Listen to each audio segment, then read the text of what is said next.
हम लोग इस समय बहुत ही फंडामेंटल पोजीशन में हैं यहाँ पर जहाँ हम कॉन्सेप्ट को डिस्कस करने जा रहे हैं। सबसे पहले हमने बात किया था वैगनर की एक थ्योरी के बारे में, वैगनर का महाद्वीपीय विस्थापन सिद्धांत, राइट,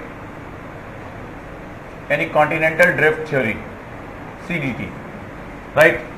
दूसरा हमने देखा, इसके बाद एक इंपॉर्टेंट कॉन्सेप्ट आता है सी फ्लोर स्प्रेडिंग, SFS, और तीसरा हमारा कॉन्सेप्ट है प्लेट टेक्टोनिक थ्योरी, राइट। ये तीन हमारे जो कॉन्सेप्ट्स हैं, ये अभी तक हम ध्यान देख रहे हैं कि हम लोग भौतिक भूगोल के हिस्से में, भौतिक भूगोल का वो हिस्सा जो फिजिकल ज्योग्राफी के द्वारा डिराइव हो रहा है, that mostly derive by the physical geography. अब इस कंडीशन में अगर हम बात करें फिजिकल ज्योग्राफी के इस कंडीशन को, तो हम यहाँ पर देखते हैं जो भौतिक भूगोल है, जनरली ये डेरिवेट किया जाता है। हमने पहला फंडामेंटल प्रिंसिपल इस बात को समझा कि इस पूरे ब्रह्मांड में दो चीज़ें इंप्रूव होती हैं और दो चीज़ें मेंटेन होती हैं, द्रव्य और ऊर्जा, एनर्जी और मैटर।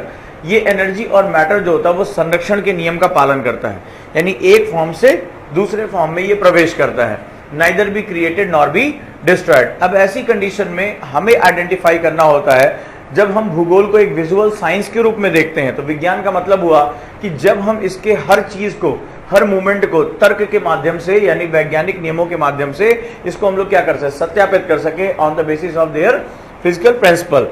तो हमने देखा कि हमारे पास चार आयाम हैं, कौन कौन से? एक लिथोस्फीयर स्थलमंडल, एक एटमॉस्फियर यानी वायुमंडल, एक जो है आपका हाइड्रोस्फीयर यानी जलमंडल, और एक जो है आपका वायुमंडल और जिसे कहते हैं जैवमंडल, ठीक है, बायोस्फीयर। इन तीनों के बीच जो है वो एनर्जी और मैटर क्या करता है, वो मूवमेंट करता रहता है, एक जगह से दूसरी जगह जाता है। ये एनर्जी और मैटर जो मूवमेंट कर रहा है, जैसे हम लोगों ने एक छोटा सा एग्जांपल लिया था एनर्जी और मैटर का, राइट, कि चारों स्फीयर कैसे एक दूसरे के साथ इंटरेक्ट करते हैं। तो उस इंटरेक्शन में हमने देखा कि ये क्या है, जलमंडल है, दैट इज अ हाइड्रोस्फीयर। सूर्य की ऊष्मा आई, एनर्जी मिली, मैटर ऊपर की तरफ गया, वायुमंडल में पहुंचा। ये कौन सा मंडल है? वायुमंडल, एटमॉस्फेयर। यहां कंडेंस हुआ, कंडेंस होकर फिर क्या हुआ, फिर वो मैटर में कन्वर्ट हुआ, मैटर में कन्वर्ट हुआ तो क्या हुआ, फिर से वर्षा के जल के रूप में इस धरातल पर गिरा, in the terms of rain forest, जो हमारा फॉरेस्ट हो रहा है, रेनिंग हो रही है। अब ये किससे जाकर जुड़ा? ये हमारा जाकर जुड़ा हाइड्रोस्फीयर से, और साथ ही साथ ये लिथोस्फीयर से। इसके बीच में क्या हुआ, ये संपर्क में आया, तो स्थल मंडल से संपर्क में आया, फिर क्या हुआ, ये रन ऑफ के रूप में, इसके साथ साथ यहाँ पर फ्लोरा और फौना ये भी मेंटेन होगा, यानी बायोस्फीयर जिसे जैव मंडल कहते हैं, इसके साथ जुड़ेगा और फिर से वापस ये कहाँ पहुंच जाएगा, जहां से इसने अपने चक्र की शुरुआत की थी। तो ये जो चारों सेगमेंट है, जलमंडल, वायुमंडल, स्थल मंडल और जैव मंडल, ये चारों क्या होते हैं, आपस में लगातार इंटरेक्शन करते रहते हैं, और इसी इंटरेक्शन के फलस्वरूप जो होता है वो द्रव्य और ऊर्जा चलती है। हमने डिस्कस किया इस बात में कि पृथ्वी कुछ और नहीं है, क्या है, जियोमॉर्फोज, यानी क्या है, पृथ्वी का वर्णन। हमने उसको और टुकड़ों में तोड़ दिया। जब हमने पृथ्वी के बारे में बात किया तो पृथ्वी के जो रिलीफ्स हैं, यानी उच्चावच है, यानी कि माउंटेन, प्लाटियू, लेक्स, डेजर्ट्स, ये जो हमें चारों तरफ दिखाई पड़ता है, कहीं हमें मरुस्थल दिखाई पड़ता है, कहीं हमें पर्वत, कहीं हमें पठार, ये दिखाई पड़ रहा है, ये पृथ्वी का वो स्ट्रक्चर है जिसे हम सामने से देख सकते हैं। इसके बाद दूसरी चीज है कि आखिर ये बने कैसे, तो वर्णन में माउंटेन हैज द एपेक्स, ठीक है, द कॉन्सेप्ट इज, अभी इसके बाद का चैप्टर है जहां पर एक हाइट जो होती है वो कम से कम 600 मीटर होनी चाहिए अकॉर्डिंग टू प्रोफेसर स्ट्रॉलर, ठीक है, और मस्ट हैज द एपेक्स, एक शिखर होना चाहिए। जो प्लाटी होता है वो भी अपने आसपास के लैंड से ऊपर की तरफ होना चाहिए, लेकिन वो क्या होता है, टेबल टॉप होता है कि नहीं, उसका कोई एपेक्स नहीं होता। ये बेसिक फर्क होता है, ठीक है। तो हम यहां बात कर रहे हैं, तो ये स्ट्रक्चर जो हमें दिखाई पड़ रहे हैं, वर्णन यानी डिस्क्रिप्शन में क्या हुआ, आखिर ये कैसे बने। जब ये कैसे बने पर आए तो हम इस समय उन नियमों को सत्यापित कर रहे हैं, ठीक है, हम उनको समझने की कोशिश कर रहे हैं कि ये जो रूल्स हैं वो क्या क्या हैं।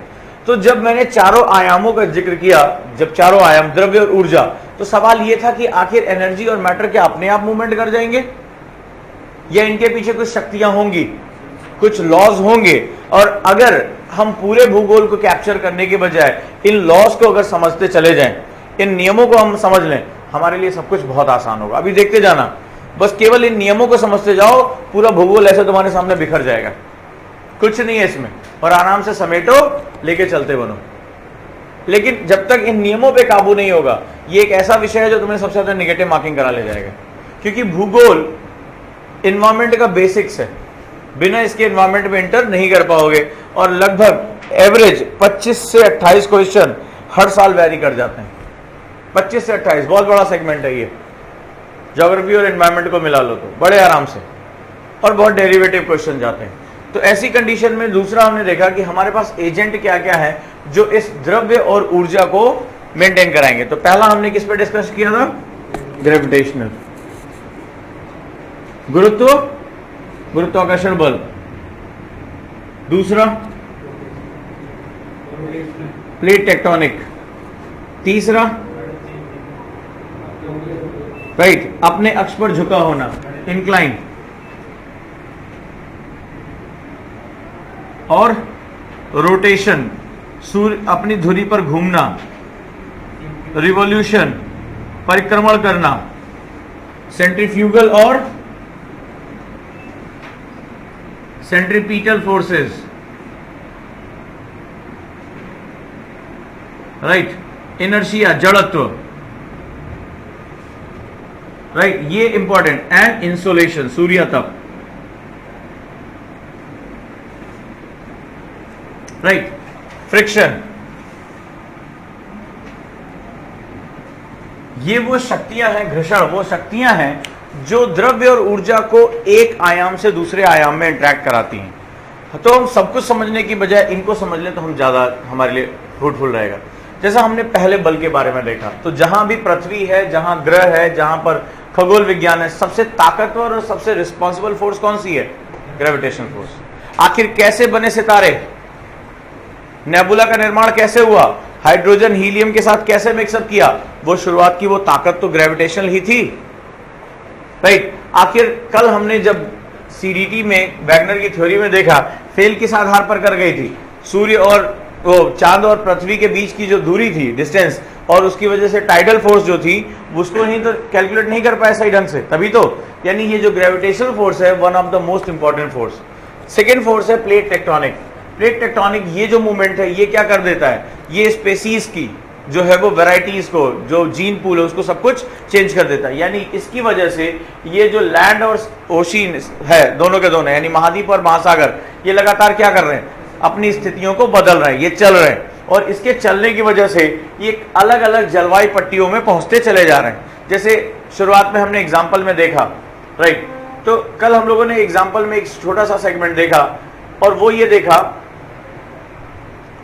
कि भारत, अंटार्कटिका, राइट, क्या हमें दिखाई पड़ रहा है वहां पे?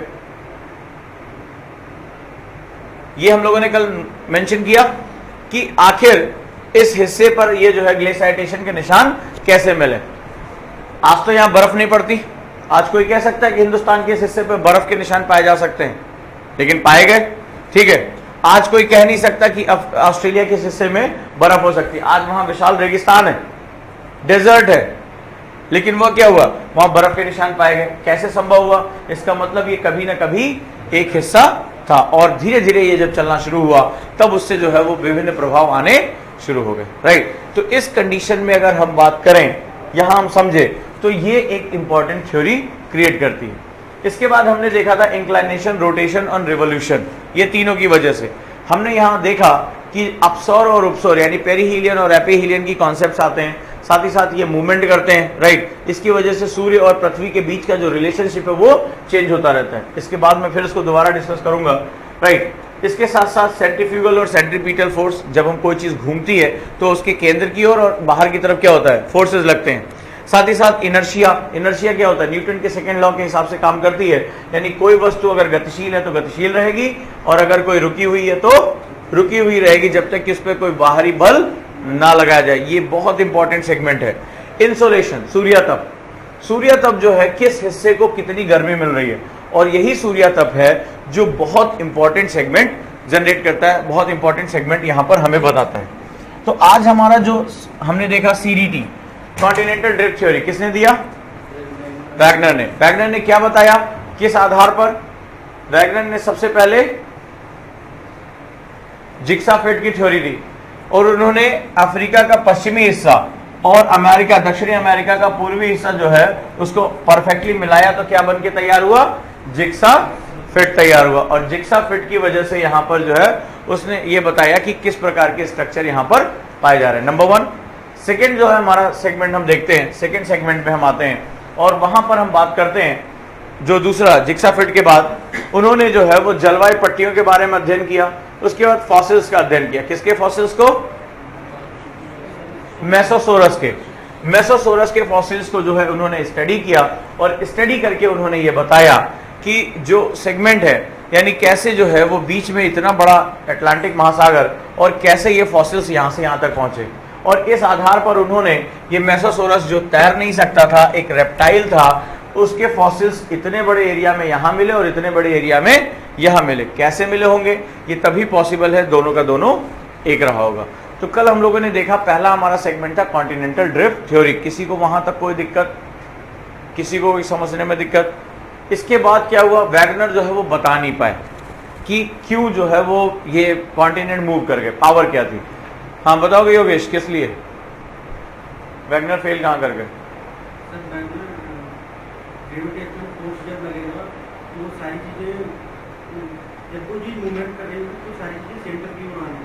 बल्ज करती हैं, ठीक है, लेकिन जब मून और अर्थ के बीच की जो डिस्टेंस है उसको बढ़ाएंगे तो ग्रेविटेशनल फोर्स बढ़ेगा, उसकी वजह से। ऐसा नहीं, दो फोर्सेस थी, ठीक है।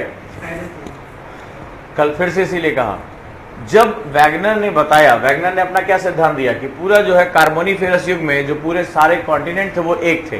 क्या नाम था उसका? Pangaea, right. और उसके आसपास जो वाटर था उसका नाम पैंथालासा, ठीक है। तो वैगनर ने बताया कि पैंजिया आगे चलकर टूट गया, ठीक है, दो हिस्सों में। जो नॉर्दर्न पार्ट था वो क्या था? अंगारा land, southern part Gondwana land. ये जब दोनों हिस्सों में टूट गया तो टूटने की वजह से क्या हुआ? ये मूवमेंट आगे चलना शुरू हुआ। और सवाल एक उनसे पूछा गया कि टूटा कैसे? आपने कहा भाई ग्रेविटी की वजह से टूटा। लेकिन क्या हुआ? ग्रेविटी की वजह से क्या होता है, चीजें जो है वो इक्वेटर की तरफ आती हैं। आप कहां लेकर गए? इक्वेटर से दूर। ये तो उल्टी बात आप कर रहे हैं। दूसरा, आपसे कहा गया कि आखिर दूर जाना पास आना तो आपने ग्रेविटेशन के हिसाब से बताया, चलाया किसने इनको? आपने कहा टाइडल फोर्सेस की वजह से, ज्वारीय बलों की वजह से। ज्वारीय बल किसके किसके बीच काम कर रहा है? चंद्रमा यानी कि मून और पृथ्वी के बीच में। जो इनके बीच की डिस्टेंस है वो इतनी अधिक है, इसकी वजह से केवल समुद्रों में कुछ लहरें उठ पाएंगी। लेकिन इससे कोई बहुत बड़ा चेंज आ जाएगा कि कॉन्टिनेंट जैसी चीजें, बड़े बड़े महाद्वीप हिलने लगे। इसके लिए क्या करना पड़ेगा? चांद को बहुत करीब आना पड़ेगा। क्या आना पड़ेगा? बहुत करीब आना पड़ेगा, लगभग 200 मीटर की ऊंचाई पर पहुंच जाए, तब जाकर टाइडल फोर्स जो इतनी ज्यादा होगी। वो भी एक तरह की अट्रैक्टिव फोर्सेज है। और अट्रैक्टिव फोर्सेज किस पर डिपेंड करती है? G m1m2/r², ठीक है। जब r को घटा दोगे, दूरी घटा दोगे, तो वो दोनों एक दूसरे के क्या हो जाएंगी? पास आ जाएंगी। लेकिन दिक्कत है कि जब इतना अधिक ज्वारीय बल पैदा हो जाएगा तो घूर्णन अपने आप रुक जाएगा। तो एक फोर्स दूसरे फोर्स को काट दे रही है।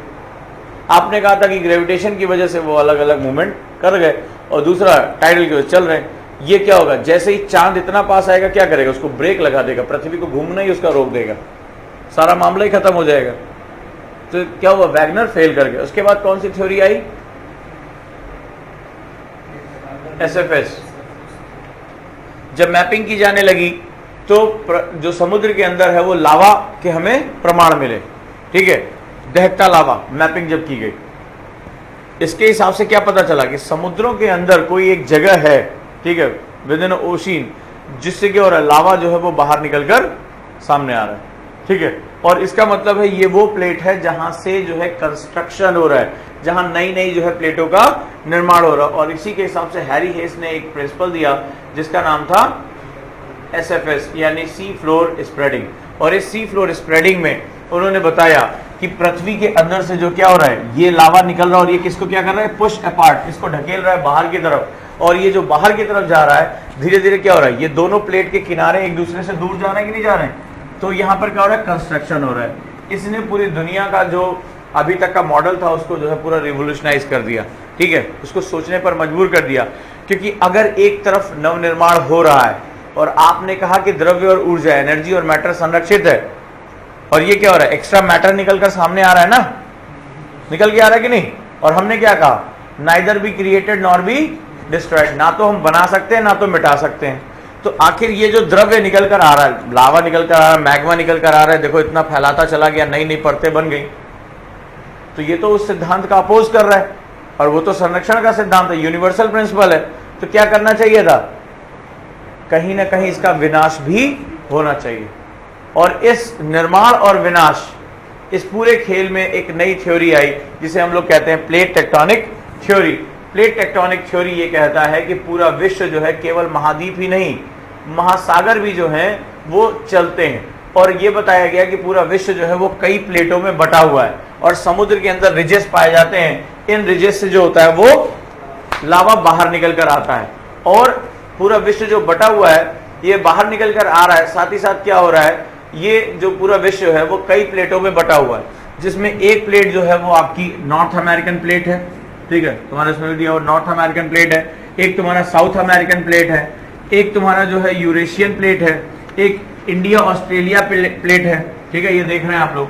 तो ये जो प्लेटें हैं ये बड़ी महत्वपूर्ण है, ठीक है, दिखाई पड़ रहा है, ये देखिए इंडिया ऑस्ट्रेलिया प्लेट, ठीक है, ये प्लेट यहां जा रही है, ये अफ्रीका की प्लेट, यूरेशिया की प्लेट, अमेरिका की प्लेट, साउथ अमेरिका की प्लेट, साथ ही साथ सबसे बड़ी प्लेट जो है वो पैसिफिक, पूरा समुद्र भी क्या हो रहा है, महासागर भी तैर रहा है। ये प्लेटें जो है वो अलग अलग चलती रहती है। और इस हिसाब से देखा जाए तो 7 मेजर प्लेटें और तमाम लगभग 20 के आसपास जो है वो लघु प्लेटें पाई जाती हैं, ठीक है। ये एक प्लेट हो गई, ये प्लेट का तीर बता रहा है कि अलग अलग डायरेक्शन में जा रहा है, क्या हो रहा है, यहां से नवनिर्माण हो रहा है, ठीक है।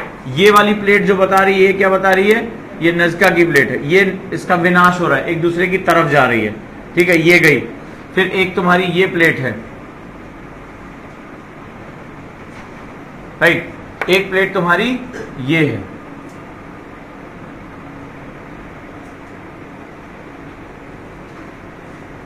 ये इंडियन ऑस्ट्रेलियन प्लेट है, ठीक है।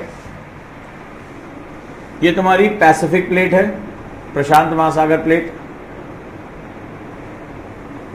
एक छोटी सी प्लेट दिखाई पड़ी, जुआन डी फूका, नाम दिया होगा नोट्स में मैंने, जुआन डी फूका। जुआन डी फूका भ्रंश में कन्वर्ट हो चुकी है, अंदर की तरफ घुस गई है, माइनर प्लेट है। ये स्कोशिया की प्लेट है ना, देखो नाम दिया होगा, ठीक है। ये अंटार्कटिक प्लेट है, ये अफ्रीका की प्लेट है, ये दक्षिण अमेरिका प्लेट है, ये उत्तरी अमेरिका प्लेट है, ये यूरेशिया की प्लेट है, ये भारत ऑस्ट्रेलिया की प्लेट है। ये छोटी छोटी प्लेटें हैं, जैसे अरेबियन प्लेट, अरब, ठीक है। यहां देखो कैरेबियन प्लेट, ये दिखाई पड़ रहा है, छोटा सा कैरेबियन प्लेट है। ये क्या है, नज़का प्लेट, नोट्स में देखो दिया होगा नज़का प्लेट, ठीक है। ये कोकोस की प्लेट, ये छोटी सी प्लेट जो है वो कोकोस की प्लेट है। ये नज़का हो गई, ये कोकोस हो गई, ठीक है। स्कोशिया की प्लेट हो गई, जुआन डी फूका भ्रंश हो गया, ठीक है। अरेबियन प्लेट हो गया, ये सब क्या है तुम्हारे, कैरेबियन प्लेट हो गया, ये लघु प्लेटें हैं। तो पूरा विश्व जो है वो 7 बड़ी प्लेटें और तमाम जो है छोटी प्लेटों में अभी तक जो है 20 के आसपास संख्या ज्ञात हुई है, ठीक है। आगे जैसे जैसे रिसर्च होता रहेगा वो हमें पता चलेगा। और इसके साथ साथ इन्होंने बताया कि इन प्लेटों के ऊपर, कहां पर, ये जो भूपर्पटी है, ये भूपर्पटी जो है वो लिथोस्फीयर यानी स्थल मंडल जो है वो लिथोस्फीयर के ऊपर लगातार क्या कर रहा है, तैर रहा है। लिथोस्फीयर एस्टेरोस्फीयर के ऊपर लगातार तैर रहा है। देखा था हमने, ये क्या हो रहा है, ये हमारे पृथ्वी के अंतरतम के हिस्से हैं, इंटरनल इंटीरियर्स होता है। इसमें जो ये प्लेट्स हैं, ये प्लेट, इसमें प्लेट के अंदर समुद्री और महाद्वीपीय दोनों शामिल हैं, यानी कि जो ओशिनिक प्लेट है और जो कॉन्टिनेंटल प्लेट है, दोनों क्या हुआ, मिली हुई हैं। ये जो है वो किसके ऊपर तैर रही हैं, दुर्बलता मंडल यानी एस्टेरोस्फीयर के ऊपर तैर रही हैं, ये नाव के रूप में इस तरह, ठीक है। और इसके बाद मैंने प्लेट टेक्टोनिक को लेकर, यहां तक हमारा कॉन्सेप्ट क्लियर है, किसी को कोई दिक्कत, हाँ बोलो। 3 तरह का प्लेट का मूवमेंट होता है, ठीक है। उसमें भी कैटेगरीज जो होती हैं उनको अभी देखेंगे, अभी हम प्लेट मूवमेंट में गए नहीं है, ठीक है। कल हमने देखा था ना। अब इसको और आसानी से, ये कॉन्सेप्ट क्लियर है अभी, कौन मूवमेंट कर रहा है? परपटी मूवमेंट कर रही है, भूपरपटी मूवमेंट करती है। ये कई टुकड़ों में टूटी हुई है। क्यों टूटी हुई है? क्योंकि क्या हो रहा है, इसमें जो है एक जगह से जब नवनिर्माण होगा तो क्या करेगा, एक जैसे नवनिर्माण। कल हम लेके वो स्लाइडर दरवाजा खुलवाया था, तो जब आपको बाहर निकलना था तो आपने क्या किया था, इस प्लेट को खिसकाया था। मान लो मुझे अगर इसी कुर्सी से बाहर निकलना तो मैं क्या करूंगा, इसको बाहर की तरफ खिसकाऊंगा ना, तो तभी मैं जगह बना पाऊंगा। तो ये नवनिर्माण है, जगह आया। लेकिन ये क्या हुआ, ये वाली प्लेट इस वाली कुर्सी से टकराई कि नहीं टकराई? तो इसकी वजह से क्या हुआ, यहां पर एक प्लेट दूसरी प्लेट के साथ टकराकर विनाश कर रही है, एक प्लेट दूसरी प्लेट से दूर जाकर नवनिर्माण कर रही है। यही आपका प्लेट का मूवमेंट होता है। और इसको समझने के लिए मैंने आपको क्या एग्जांपल दिया था, मेट्रो की सीढ़ी। जिसको मेट्रो की एक्सीलेटर समझ में आती है उसको प्लेट टेक्टोनिक थ्योरी, उसको कोई गलती कर ही नहीं सकता। क्या बताया था उसमें, क्या होता है, मेट्रो की सीढ़ी किसने किसने चढ़ा है, सभी लोगों ने। तो उसमें कैसे सीढ़ी चढ़ी जाती है, बहुत ध्यान से समझो, ठीक है। ध्यान से उस सीढ़ी को इमेजिन करो, ऐसे सीढ़ी होती है, ठीक है। इसमें हैंड रेल बना होता है, वो भी मूवमेंट करता है, ठीक है। और तुमने देखा होगा जहां पैर है वहां पर ऐसे ऐसे कुछ ब्लैक कलर का निकला होता है बाहर की तरफ, ठीक है, देखा, नोटिस किया। तो इसमें क्या होता है, हम यहां पर मान लो खड़े हो गए, यहां पर एक मोटर लगी होती है, ठीक है। नीचे ऐसे सीढ़ी घूमकर नीचे गई होती है, सीढ़ी ऊपर भी जाकर घूमकर नीचे आ जाती है, ऐसे तो होती है मेट्रो की सीढ़ी। यहां से क्या होता है, ये सीढ़ी बाहर की तरफ ढकेली जाती है, हम ऐसे खड़े होते हैं, एक पांवदान पे खड़े होते हैं ना, और फिर क्या होता है, यहां से जो होता है नवनिर्माण, नई प्लेट निकलकर बाहर आ रही है, नया चीज बन रहा है। तो ये कौन सी प्लेट हुई, निर्माणकारी प्लेट, कंस्ट्रक्टिव बाउंड्री, निर्माणकारी प्लेट, राइट। ये कौन सी प्लेट हुई, ये बिना एक दूसरे के नीचे जा रही है। देखो ये सीढ़ी जो है, यहां पर ऐसे बैरियर लगा होता है कि नहीं लगा होता है, यहां पे भी ऐसे बैरियर लगा होता है, प्लेटफॉर्म बना होता है। एक समय जैसे ऊपर पहुंचते वो गायब हो जाती है कि नहीं गायब हो जाती है अंदर, देखा है, ऊपर जैसे जैसे पहुंचे क्या होता है, जैसे हम प्लेटफॉर्म पे पहुंचने वाले होते हैं वो अंदर की तरफ चली जाती है। तो ये एक प्लेट दूसरी प्लेट के क्या हो रहा है, नीचे जा रही है। तो ये कौन सी प्लेट हुई, विनाशी प्लेट हुई कि नहीं हुई, विनाशी प्लेट। डन, देख लो ये डन हो गया हमारा, विनाशी प्लेट। एक प्लेट दूसरी प्लेट के नीचे चली गई। तो ये हो गया निर्माणकारी, कंस्ट्रक्टिव, दैट इज डिस्ट्रक्टिव। अच्छा एक तरफ जरा ध्यान से देखो, तीसरी प्लेट के बारे में, जो तीसरा प्लेट का मूवमेंट है। हम ऐसे खड़े हैं, ठीक है, एक प्लेट तो नीचे से निकल रही है, एक प्लेट खत्म हो रही है। क्या होता है, जो साइड में रेल लगी होती है, जो चल रही है, वो ना खत्म हो रही होती है और ना बन रही होती है, वो तुम्हारे पैरों पे एक घर्षण पैदा कर रही होती है ना, उसके अंदर जो काला काला निकला होता है, कभी देखना पैर के पास, ठीक है, वो क्या होता है, तुम्हारे साथ वो फ्रिक्शन करते हुए चलती है, उसको कहते हैं संरक्षी किनारा या फ्रिक्शनल प्लेट। उसका ना तो निर्माण होता है ना विनाश होता है। जब वो तुम्हारे पैरों के साथ टकराती है तो क्या होता है, उसकी वजह से वहां पर फ्रिक्शन जो होता है वो आ जाता है और एनर्जी रिलीज होती है। ये एनर्जी आगे चलकर जो है वो तमाम भूकंप में, सुनामी में कन्वर्ट हो जाती है, राइट। ये क्लियर है पिक्चर, डन। इसमें किसी को कोई दिक्कत, कल बताया था ना। आखिर ये भाई इसका कौन कर रहा है, मोटर कर रहा है, इसकी मोटर कहां है, चलो देख लेते हैं। इसकी भी तो मोटर होगी, तो इसकी मोटर ये रही, राइट, ये रही इसकी मोटर। क्या मजेदार चीज है, ये है, ये जो करंट है ये ऊपर की तरफ मूवमेंट करेगी। कन्वेंशनल करंट कैसे चलती है, कभी कमरे में एसी चलाओ या हीटर चलाओ तो उसमें क्या होता है, एयर जो होती है वो सडनली मूवमेंट करती है। मैं तुम्हें कन्वेंशनल के बारे में बता दूं क्योंकि इसके ऊपर जो है आगे बहुत लंबी कहानी है। एटमॉस्फेयर का सबसे इंपॉर्टेंट जो है वो सेगमेंट यही तय करता है, ठीक है। तो चलो हम जरा एक मिनट के लिए रुकते हैं और कन्वेक्टिव करंट को समझते हैं। कन्वेक्टिव करंट होती कैसे, ये है तुम्हारा कन्वेक्शन, ठीक है। ये जो ब्लू एरो दिखाई पड़ रहा है ये ठंडा है और ये जो रेड एरो दिखाई पड़ रहा है ये गर्म है, ठीक है। ये कमरे में हीटर लगा हुआ है, एक रेडियर, हम ठंडी पड़ रही है, कुछ भी है, गर्मी हो, आप यहां पर क्या हुआ, हीटर लगा दिया हमने। ये ठंडी हवा आई, ये मॉलिक्यूल्स हैं, 1 2 3 4 5 6 7 8 9 मॉलिक्यूल्स हैं हमारे, ठीक है। ये इसके संपर्क में आए, गर्म हुए, कहां गए, कोई चीज जब मॉलिक्यूल गर्म होता है तो किधर की तरफ फेंका जाता है, ऊपर की तरफ जाता है। हल्का होता है तो हल्का कहां जाता है, ऊपर की तरफ जाता है ना। कभी वो गर्म गुब्बारा वाला नहीं देखा है, कोई कागज ले लो, कागज एक जो लिफाफा आता है उसके नीचे कभी दिया जला देना, ठीक है, तो क्या होगा, उसके अंदर जैसे गर्म गैस होगी वो क्या होगा, कागज का लिफाफा ऊपर की तरफ उड़ना शुरू हो गया, दिवाली में देखा होगा, बहुत लोग उड़ाते हैं, ठीक है। तो इसके संपर्क में आया, गर्म हुआ तो ये ऊपर की तरफ गया। लेकिन होता क्या है, सिस्टम के अंदर नंबर ऑफ मॉलिक्यूल्स जो होते हैं वो लिमिटेड होते हैं, नंबर ऑफ मॉलिक्यूल्स फिक्स होते हैं। तो ये जब ऊपर की तरफ गया, इसकी जगह लेने के लिए क्या होगा, इसकी जगह नीचे आ जाएगा, समझे। ये गया, इसने यहाँ के जो भारी मॉलिक्यूल है, जब जो ठंडा है उसको ढकेला गया नीचे की तरफ, ये इसके संपर्क में आया, फिर ये गर्म हुआ, फिर किधर गया, ऊपर की तरफ। ये वहां पर पहुंचा, इसने जो ठंडा वाला मॉलिक्यूल था उसको क्या किया, नीचे की तरफ ढकेला, ठीक है, क्योंकि ये भारी है, भारी कहां जाएगा, नीचे जाएगा। और इसकी वजह से धीरे धीरे क्या होता है, अगर तुम हीटर चलाओ कमरे में तो थोड़ी देर बाद पूरा कमरा गर्म होना शुरू हो जाता है, लेकिन कभी भी सडन नहीं होगा कि अभी तुरंत हीटर ऑन करो और अभी पूरा कमरा गर्म हो जाए। समझ रहे हो मेरी बात। तो this is called convective current. ये कन्वेक्टिव है। इसमें क्या होता है, ये मॉलिक्यूल जो है ये ऊपर गया गर्म होके, इसकी जगह जो है एक मॉलिक्यूल है, फिर ये भारी होकर नीचे आएगा, गर्म होगा, ऊपर जाएगा, इसकी जगह दूसरा मॉलिक्यूल जो होगा वो उसकी जगह लेने के लिए ये खिसकेगा तो ये वाला आ जाएगा, ये खिसकेगा तो ये वाला आ जाएगा। कब तक ये प्रक्रिया चलती रहेगी, जब तक पूरे कमरे का जो एटमॉस्फेयर गर्म न हो जाए। इसे बोलते हैं कन्वेक्टिव करंट, ठीक है। अब यही कन्वेक्टिव करंट हमारा जो कहां काम करेगा, यहां, राइट। क्या हो रहा है जरा ध्यान से देखो, राइट।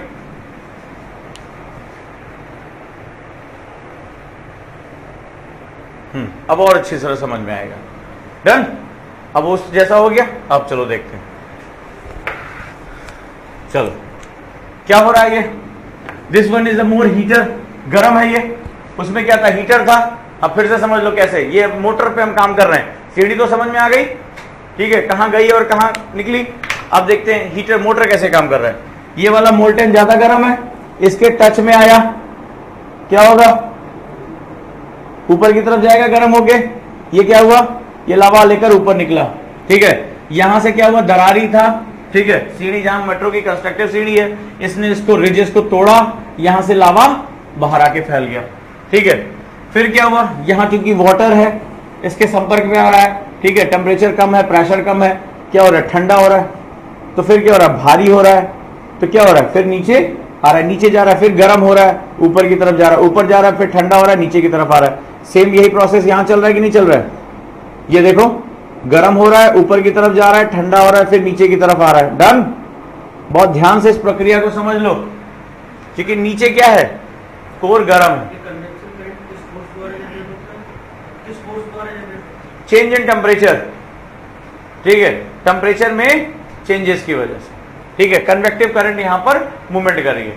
ताप 4 प्रकार से चल सकता है। Temperature can be movement in 4 types. कौन कौन सा, एक होता है कंडक्टर, ठीक है, कंडक्टर। मेरे पास लोहे का अगर ये होता, मैं एक सिरे को गर्म करता, दूसरा सिरा गर्म होता कि नहीं गर्म होता। कभी अगर चाय का फ्राइंग पैन या कोई बर्तन में नीचे तली पे होता है ना, गैस पे रखा होता है, आज ये काम करना, भगोना गर्म करके, ठीक है, और उसको ऐसे हाथ से टच कर लेना, पता चल जाएगा ये कौन सा करंट और ये कौन सा हीट होता है, कंडक्टर। कंडक्टर में क्या होता है, मॉलिक्यूल्स आपस में बहुत गुथे होते हैं, जुड़े होते हैं। जब मॉलिक्यूल्स आपस में डायरेक्ट टच में होते हैं, अणु, तो वहां पर किस प्रकार का हीट चलता है, कंडक्टर, चालन जिसे बोलते हैं। जब दूसरे केस में जब अणु दूर दूर होते हैं, ठीक है, और पूरी प्रक्रिया को लेकर जाना होता है, तो वो क्या कहता है, संवहनी या कन्वेक्टिव करंट कहलाता है, कन्वेक्टिव हीटिंग, ठीक है। जब उसमें एक मॉलिक्यूल हटता है, उसकी जगह दूसरा मॉलिक्यूल आता है, फिर वो गर्म होता है, वो हटता है, फिर तीसरा आता है, फिर चौथा, इस प्रकार जो है वो सिस्टम को बोलते हैं कन्वेक्टिव हीटिंग। तीसरा होता है रेडिएशन, ठीक है। कभी एकदम गर्म लोहा देखा है, राइट, या जाड़े के मौसम में तुमने नोटिस किया होगा अलाव जलता है। ऐसा होता है कि होलिका दहन की तरह उसमें बैठ जाए थोड़ी देर के लिए, ज्यादा जल्दी हम गर्म हो जाएंगे। क्या करते हैं आप, दूर से ही आनंद लेते हैं ना, हाँ, बड़ा बढ़िया आग जली है, ठीक है। या बहुत ज्यादा ठंडी होती है, या मान लो बड़ी बड़ी लकड़ियां जल रही हैं, तो हम डिस्टेंस और बढ़ा लेते हैं, दूर से ही मामला ठीक रहता है। अब ऐसा थोड़े ना होता है बीच में आके थोड़ी देर ठीक ठाक चल रहा है, सही है, ऐसा करते हैं क्या, नहीं करते ना, तो वहां हमें पता होता है कि वहां कंडक्शन काम नहीं करेगा, वहां रेडिएशन काम करेगा। ठीक है, वो जो हीट आ रही है आप तक डायरेक्ट पहुंच रही है, वो क्या हो रहा है, हीट रेडिएट कर रही है। तो जो वस्तु जितनी अधिक गर्म होती है, द बॉडी दैट हीट्स मोर, वो क्या होता है, उतना ही ज्यादा रेडिएशन करती है। जितना उसको गर्म कर दोगे, थोड़ी देर आप एक काम करो, लोहे का कोई वस्तु लो, उसको थोड़ी देर गैस पे रखो, थोड़ा सा आप देखोगे हल्की सी हीट आएगी, उसको एकदम लाल कर दो, तो क्या होगा, दूर से यहां आनी शुरू होगी। जितना वो हीट होगी उतना ही ज्यादा वो क्या करेगी, रेडिएट करेगी अपनी हीट को, जितना ज्यादा गर्म होती चली जाएगी। जैसे सन क्या है, ये भी एक रेडिएशन ही तो कर रहा है। ठीक है, ये बहुत हीट, एक जिसमें 1.5 करोड़ डिग्री सेल्सियस इसके कोर में टेम्परेचर है, ये क्या कर रहा है, बहुत बड़ी मात्रा में हीट को बाहर निकाल, रेडिएट कर रहा है। और चौथा होता है एडवेक्शन। ठीक है, एडवेक्शन में क्या होता है, हवाएं क्षैतिज रूप से चलती हैं। ठीक है, जब हवा यानी कि जब टेम्परेचर जो होता है वो इस तरह चलता है, हमने देखा कंडक्शन, चालन, संवहन, कन्वेक्शन, फिर रेडिएशन, और चौथा होता है कन्वेक्टिव करंट। कन्वेक्टिव ऐसे चलती है, कहां होता है ये, स्थल जो होता है यानी लैंड, कोस्टल लैंड, जो आपका तटीय इलाका होता है, बहुत गर्म होता है। ठीक है, कंपैरेटिवली ज्यादा सिलिकॉन की वजह से गर्मी लेता है। ये शब्द अभी सुनते जाओ, इनको मैं पूरा जलवायु में एक एक को खोल दूंगा क्यों होता है। फिर पानी जो होता है उसकी अपेक्षा ठंडा होता है। ठीक है, कंपैरेटिवली क्या होता है, ठंडा होता है। तो ठंडे के ऊपर हवा कैसी हो जाएगी, ठंडी, और गर्म के ऊपर हवा कैसी हो जाएगी, गर्म। ठीक है, तो क्या होगा, जब वहां पर जो गर्म और ठंडी जो होती है वो प्रेशर के डिफरेंस से चलनी शुरू हो जाती है, हॉरिजॉन्टल चलती है। तो ये जब गर्म और ठंडा मिलता है तो क्या होता है, वहां फॉगी सिचुएशन हो जाता है। इसको हम लोग एडवेक्शन कहते हैं, जब हवा इस तरह मूवमेंट करती है तो ये क्या हो गया, एडवेक्शन होता है। ठीक है, ये 4 प्रकार, ये जनरली बहुत लिमिटेड एरिया में होता है, लेकिन हमारे वायुमंडल के लिए और तमाम चीजों के लिए जो होता है, ये जो कन्वेक्टिव करंट होती है ये बहुत इंपॉर्टेंट होती है, कन्वेक्टिव हीटिंग जिसे कहते हैं। राइट, यही हमारा मोटर है। क्या कर रहा है, अब जरा देखो ये कैसे काम कर रहा है। ये चलना तो समझ गए, हीट, गरम, ठीक है, कोर है, गरम किया, प्रेशर यहां ज्यादा है, ऊपर पुश। ठीक है, ये क्या किया, ये इसने गया, इसको बाहर तोड़ के निकाल दिया। फिर क्या हुआ, टेम्परेचर लॉस, ये क्या होगा, नीचे की तरफ आएगा। ठीक है, ये प्रोसेस भूलना नहीं, ये भूले तो फिर आगे में बहुत दिक्कत हो जाएगी। गया और क्या हुआ, नीचे की तरफ आया, तो ये क्या बना रहा है, एक सर्किल बना रहा है। ये गया ऊपर, ये गया इस तरफ। राइट, तो ये क्या कर रहा है, एक सर्किल फॉर्मेट कर रहा है कि नहीं कर रहा है, दिस है। राइट, कर रहा है, जरा ध्यान से देखो ये क्या कर रहा है। ये मोटर चल रही है, ठीक, क्या काम कर रहा है, इधर से प्लेट को बार अपार्ट दूर लेकर जा रहा है कि नहीं जा रहा है। ये तो हमने नेचुरल फेनोमेना है ना, अगर हम इसको इस तरह लेकर जाएंगे तो क्या होगा, ये दूर दूर जाएगा, और अगर इस तरह लेकर आ रहे हैं तो ये कन्वर्जेंट हो गया और ये डाइवर्जेंट हो गया। फोटोकॉपी, ठीक है, ये आपका कन्वर्जेंट हो गया यानी एक तरफ आना, और ये तुम्हारा क्या हो गया, डाइवर्जेंट हो गया। राइट, ये कन्वर्जेंट और ये डाइवर्जेंट। ठीक है, ये यहां डन रहा, तो इसकी वजह से क्या होगा, ये वो मोटर है, अगर इस तरह मूवमेंट होगी तो बताओ कौन सा प्लेट बनेगा, कंस्ट्रक्टिव या डिस्ट्रक्टिव।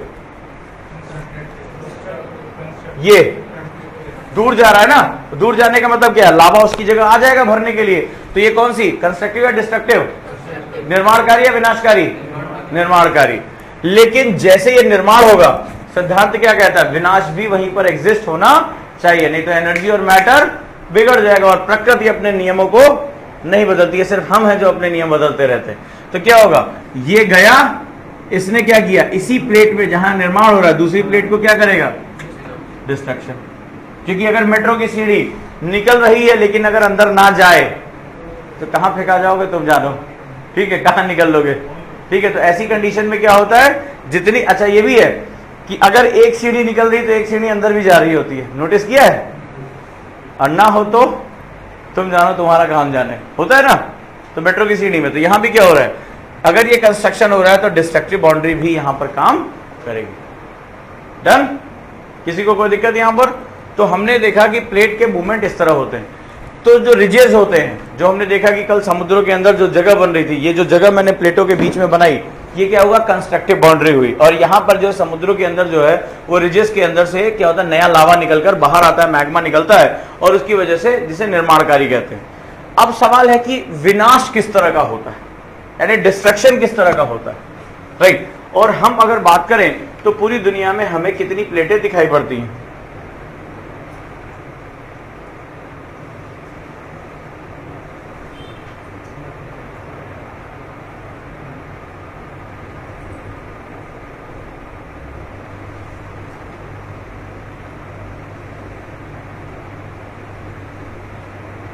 राइट,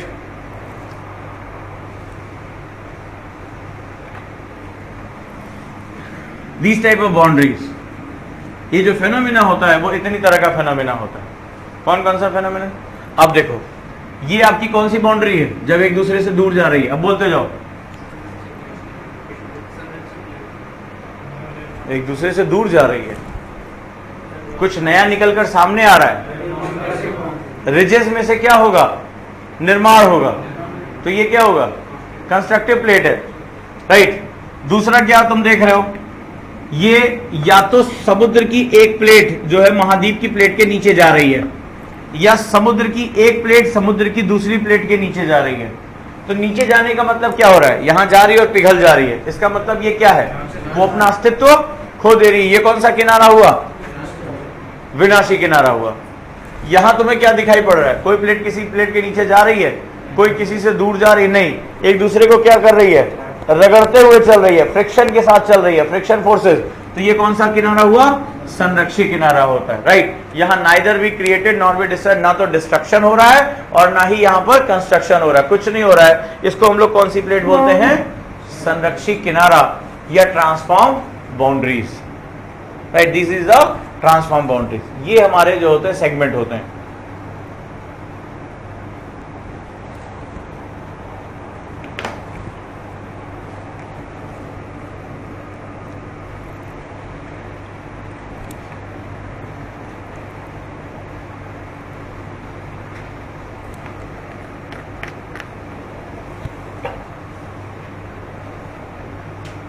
डन है ये?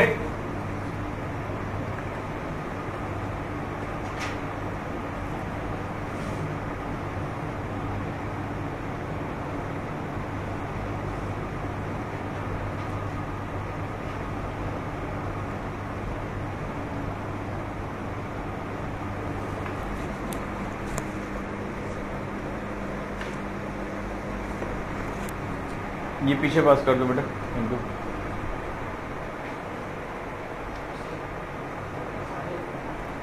ठीक है, आप लोगों को तो मिला हुआ है, आप लोग आगे का आज मिलेगा, राइट। कल मिल गया था ना? ठीक, ये हमारा राइट। सबसे लास्ट पे जाइए। क्या जी? अभी पहुंचने दो, ठीक है, अभी पहुंचने दो। कंस्ट्रक्शन समझ में आ गया ओवरऑल। अब हम बात करते हैं ये डिस्ट्रक्शन यानी विनाश जो होता है वो कितने प्रकार का होता है, ठीक है। अभी तक तो हमने देखा और यहीं से हमारी सारी कहानी शुरू होती है। अभी तक हमें ये समझ में आया कि प्लेटों के 3 प्रकार के किनारे होते हैं, ठीक है। There are 3 boundaries. कौन कौन सी? कंस्ट्रक्टिव। कंस्ट्रक्टिव की क्या खास बात है? यहां से नया लावा निकलकर बाहर आता है, राइट। तो हमने देखा एक बाउंड्री हमारी कंस्ट्रक्टिव हो गई, एक बाउंड्री हमारी, तो ये हमारी कंस्ट्रक्टिव बाउंड्री है, राइट। कंस्ट्रक्टिव बाउंड्री में हम क्या देख रहे हैं? वी आर फाइंडिंग इट कि ये अपवेलिंग हो रही है, लावा क्या कर रहा है? निकलकर बाहर आ रहा है। लावा क्या करेगा? अपने आप को बाहर निकालने के लिए जगह बनाएगा। तो बिल्कुल सीधा सा प्रिंसिपल, ये दोनों प्लेटों को क्या करेगा? ठीक है, थ्रो अपार्ट, इनको बाहर की तरफ ढकेलेगा। लावा निकलकर बाहर आ रहा है, देखो ये मिड अटलांटिक रिज है, ठीक है। ये क्या हो रहा है? That is starting the movement. ये देखो दूसरे से दूर जा रहे हैं, दूर जा रहे हैं, तो क्या हो रहा है? ये लावा निकलकर बाहर आ रहा है। एंड देयर इज एक जिसे कहते हैं कि लावा की एक लंबी परत पाई जाएगी और इसकी वजह से क्या होगा? ये लावा आकर जमेगा, यहाँ पर मैग्मा जो है जमेगा और जम के क्या होगा? एक नई जो है वो भूपर्पट यानी अर्थ की क्रस्ट बनाता रहेगा। अगली बार फिर से लावा निकलेगा, ये क्या होगा? ये नई क्रस्ट बनाएगा और ये क्या होगा? ये पॉइंट और ये पॉइंट एक दूसरे से पास आएंगे, दूर जाएंगे, दूर जाएंगे और यहां पर क्या होगा? नव निर्माण होगा। किसी को कोई दिक्कत यहां पर? राइट। सेकेंड स्टेप में क्या होगा? जब यहां पर अकॉर्डिंग टू द प्रिंसिपल अगर यहां निर्माण होगा तो विनाश भी होना चाहिए। And this picture shows everything, right. If there is a construction, यहां पर नव निर्माण हो रहा है, तो ये क्या काम करेगा? इसने इस प्लेट को ढकेला, तो ढकेलेगा तो ये क्या होगा? अगर यहां नव निर्माण हो रहा है तो ये क्या होगा? एक प्लेट दूसरी प्लेट के नीचे चली जाएगी, यहां पर विनाश भी होगा। अब वो प्लेट किस तरह की हम बाद में देखेंगे, ठीक है। अब प्लेटों के 3 प्रकार होते हैं, या तो महासागर की हो, ओशियन की हो और महाद्वीप की हो, या दोनों महाद्वीप की हो या दोनों ओशियंस की हो, दोनों समुद्र की हो। तो जब वो उनका विनाश होगा तो अलग अलग स्ट्रक्चर्स बनते हैं, राइट, अलग अलग स्ट्रक्चर्स बनते हैं। वही हमारा आज का सेगमेंट है। यहां तक किसी को कोई दिक्कत?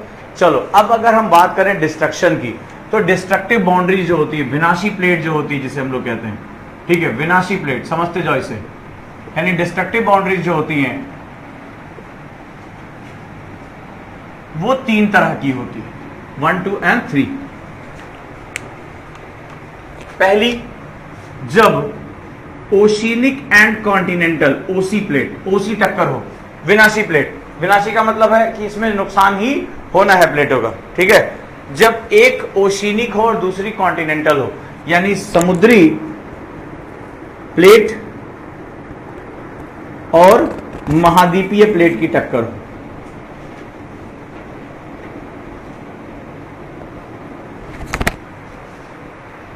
राइट। दूसरी टक्कर होगी जब O2O टक्कर हो, यानी कि महासागरीय समुद्री, महासागरीय महासागरीय, ओशिनिक ओशिनिक,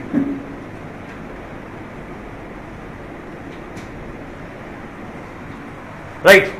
तीसरा, जब C2C हो, कॉन्टिनेंटल यानी महाद्वीपीय महाद्वीपीय,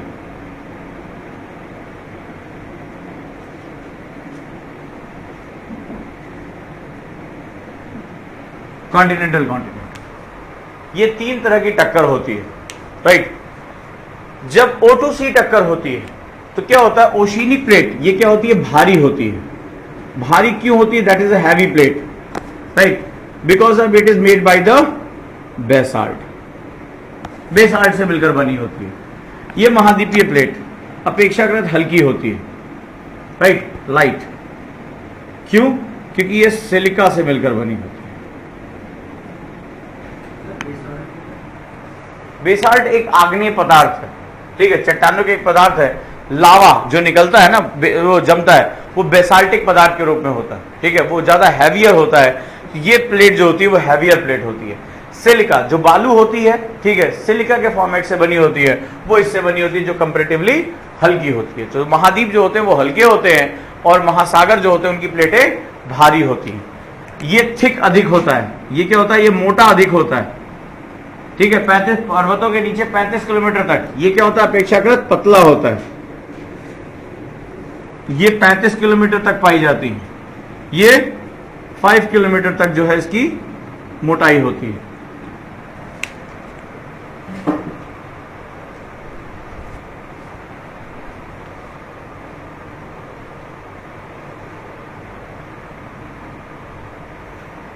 So this is a thin, this is a thick, 35 kilometers beneath the mountains, right? You are seeing there, thickness क्या है, ज्यादा है ना, इसकी thickness बहुत कम है, ठीक है।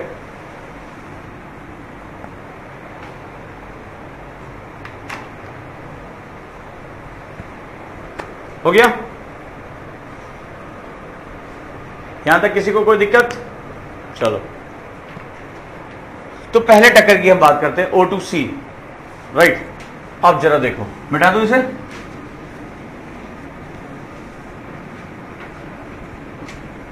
O2C, अब ओशिनिक प्लेट भारी, कॉन्टिनेंटल प्लेट हल्की, तो भारी वाली पहले नीचे जाएगी या हल्की वाली? भारी वाली पहले नीचे जाएगी ना। तो चलो हम इसको देखते हैं। ये भारी प्लेट जो थी ये कॉन्टिनेंटल प्लेट के नीचे चली गई, ठीक है, विनाश में। तो यहां पर क्या हुआ, ये बेनियोफ जोन तक जाती है, this is called Benioff zone.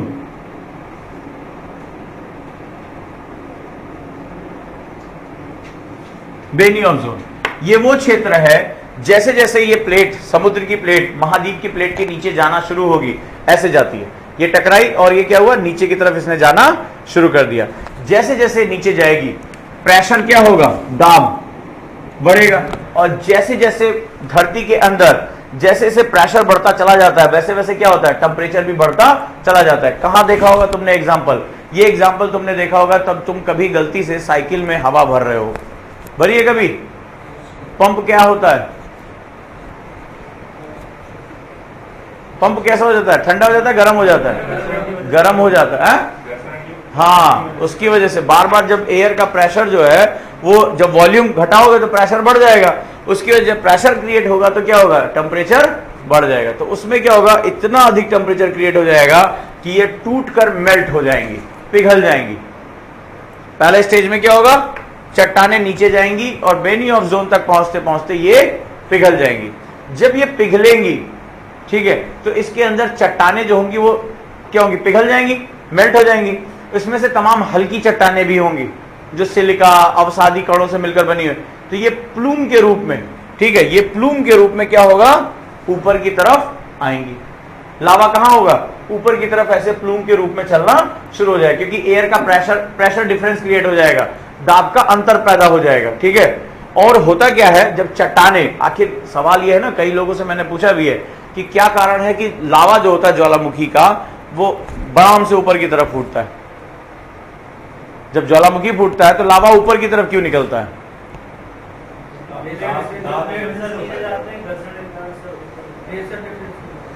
और प्रेशर डिफरेंस क्रिएट कौन करता है?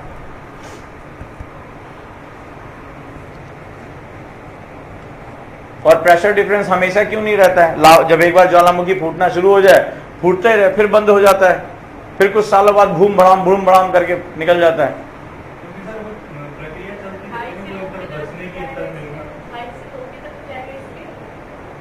तो हमेशा जाते रहना चाहिए। भूपर्वटी है ही कितनी, अंदर जो लावा है वो तो 2300 किलोमीटर में फैला ना, मेंटल।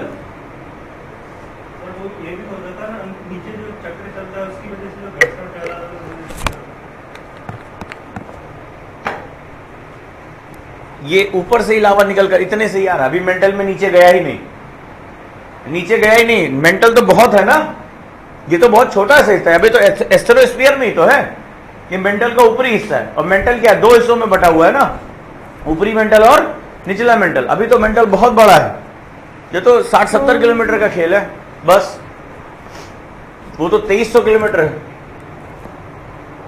बहुत लोग कहते हैं वाटर वेपर की वजह से, तो इतनी गहराई में पानी पहुंचेगा कहां, इतनी हीट में?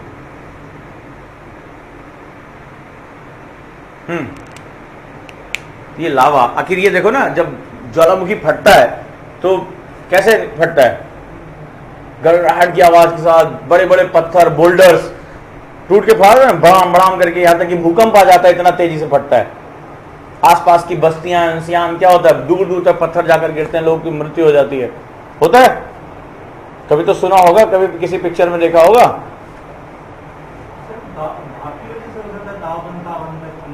भाप के लिए पानी चाहिए। कभी ऐसा हो सकता है कि आलू जो है बिना पानी के उबाल दो, कि सोचो उसके अंदर का जो पानी वही बाहर निकलेगा और पूरा पूरा भाप बना देगा। आलू किस कलर का हो जाएगा? काला, है ना? अब बताता हूँ। हाँ, प्रेशर डिफरेंस कैसे क्रिएट होगा? टेम्परेचर डिफरेंस की वजह से प्रेशर डिफरेंस यहाँ क्रिएट हो पाएगा? अब बताता हूँ तुम्हें। कभी अभी गर्मी आ रही है, कोक या पेप्सी पिए? अक्सर पीते रहते होगे, ठीक है। जैसे चिल्ड बॉटल निकालते हो, बॉटल को शेक करो, शेक करो, उसका ढक्कन खोलो, क्या होता है?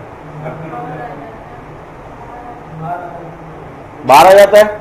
क्यों बाहर आ जाता है? Pressure difference. अच्छा, एक बार झाग बाहर आ जाए, फिर उसका बोतल ढक्कन बंद करो, ठीक है, उसका दोबारा जो है उसको बैठ के खूब आराम से हिलाते रहो, फिर खोलना, फिर झाग निकलेगा। हल्का फुल्का ना, या और उसके बाद दोबारा हल्का फुल्का भी निकल जाने दो, फिर इसको हिलाओ, फिर खोलो। कहाँ गया प्रेशर का डिफरेंस? कहाँ गया टेम्परेचर का डिफरेंस? टेम्परेचर में कोई चेंज आया? प्रेशर में कोई चेंज आया?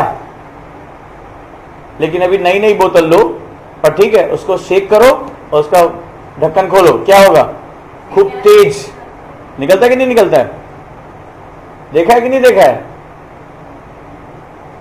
क्यों होता है? वो कार्बोनेटेड वाटर होता है, उसके अंदर कार्बन कंटेन होता है। ये सब किताबों में नहीं मिलेगा तुम्हें, कार्बन कंटेन होता है उसके अंदर, राइट। तो जब ये चट्टाने नीचे जाती हैं, इसके अंदर और कार्बन के कंटेंट होते हैं, ये जाकर पिघलते हैं, तो सेम वही फेनोमेना होता है। तो उसमें क्या होता है, कब तक झाग निकलती है, जब तक उस वाटर के अंदर जो होता है वो कार्बोनेटेड, जो कार्बन की कंटेंट जैसे खत्म हो, उसके बाद तो तुम एक दिन रख लो फ्रिज में, अगले दिन उसको फिर बैठ के सुबह से शाम तक जो है वो शेक करते रहो, बोले प्रेशर डिफरेंस क्रिएट होगा होगा होगा होगा। नहीं होगा, नहीं होगा, करके देख लेना आज। एक या दो शेक के बाद वो कभी भी झाग नहीं फेंकेगी, उसके अंदर का जो कार्बन कंटेंट है वो निकल गया तो निकल गया, उसके बाद प्रेशर डिफरेंस खत्म होगा। तो ये थोड़े रोज रोज ज्वालामुखी फूटता रहेगा। तो यहां पे भी क्या होता है, वो जो कार्बन कंटेंट होता है, वो जो रॉक्स जब पिघलती हैं उसके अंदर का कार्बन कंटेंट ऊपर की तरफ आता है, ये क्या होता है, यही सबसे ज्यादा जो है सेम फेनोमेना पैदा करता है जो हमारा कौन सा, जो थम्स अप या कोका कोला की बोतल क्रिएट करी है।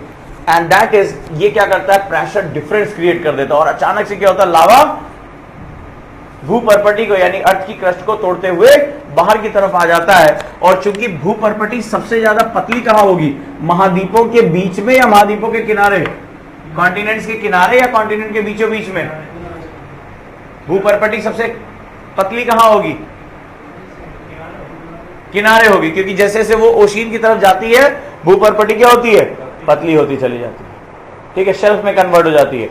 और जैसे जैसे बीच में जाएगी वो क्या होगी, महाद्वीप मोटे होते चले जाएंगे। तो तोड़ना कहां से आसान है, जहां पतला है, जहां मोटा है, जहां पतला है, ठीक है, और वो पतला कहां है, महाद्वीपों के किनारे किनारे। इसी कारण से जब एक ओशियनिक और एक कॉन्टिनेंटल प्लेट टकराती है तो क्या होगा, ये चट्टाने जाकर बेनी ऑफ जोन में पिघलती हैं और ये लावा ऊपर की तरफ आता है और महाद्वीपों के किनारे किनारे जो होते हैं वो ज्वालामुखी पाए जाते हैं। And this is the reason why volcanoes generally found on sides of the islands और कॉन्टिनेंट्स। क्या कारण है, पूछा गया, कम से कम 3 बार ये क्वेश्चन आया है, क्या रीजन है कि महाद्वीपों के किनारे किनारे वॉल्केनोज ज्वालामुखी पाए जाते हैं। This is the reason. किस तरह की टक्कर होगी, O2C, ओशियनिक टू कॉन्टिनेंटल। क्या होगा, ओशियनिक प्लेट भारी होने की वजह से कॉन्टिनेंटल प्लेट के नीचे चली जाएगी, बेनी ऑफ जोन में जाएगी, पिघलेगी, पिघलेगी तो क्या होगा, उसके अंदर के कार्बन कंटेंट रिलीज होंगे, कार्बन कंटेंट रिलीज होंगे तो क्या होगा, that will create the pressure difference. Pressure difference अगर भूल गए तो कोका कोला की बोतल याद रखना आज के बाद, नहीं हो तो अभी जाना खरीदना राकेश और करके देखना कि उसमें से झाग निकल रहा है कि नहीं निकल रहा है, ठीक है, जरूरी है, ये सब चीजें तुम्हारे साथ है। इसके बाद क्या होता है, ये जो होता है भूपर्पटी को प्रेशर डिफरेंस क्रिएट करेगा, भूपर्पटी को तोड़कर वो लावा बाहर आएगा। क्यों, क्योंकि फिर यहां एनर्जी और मैटर का सिद्धांत है। मैंने क्या बताया, पृथ्वी अपना होम्योस्टैसिस मेंटेन करके रखती है, समस्थिति, ना तो लेना ना किसी से देना।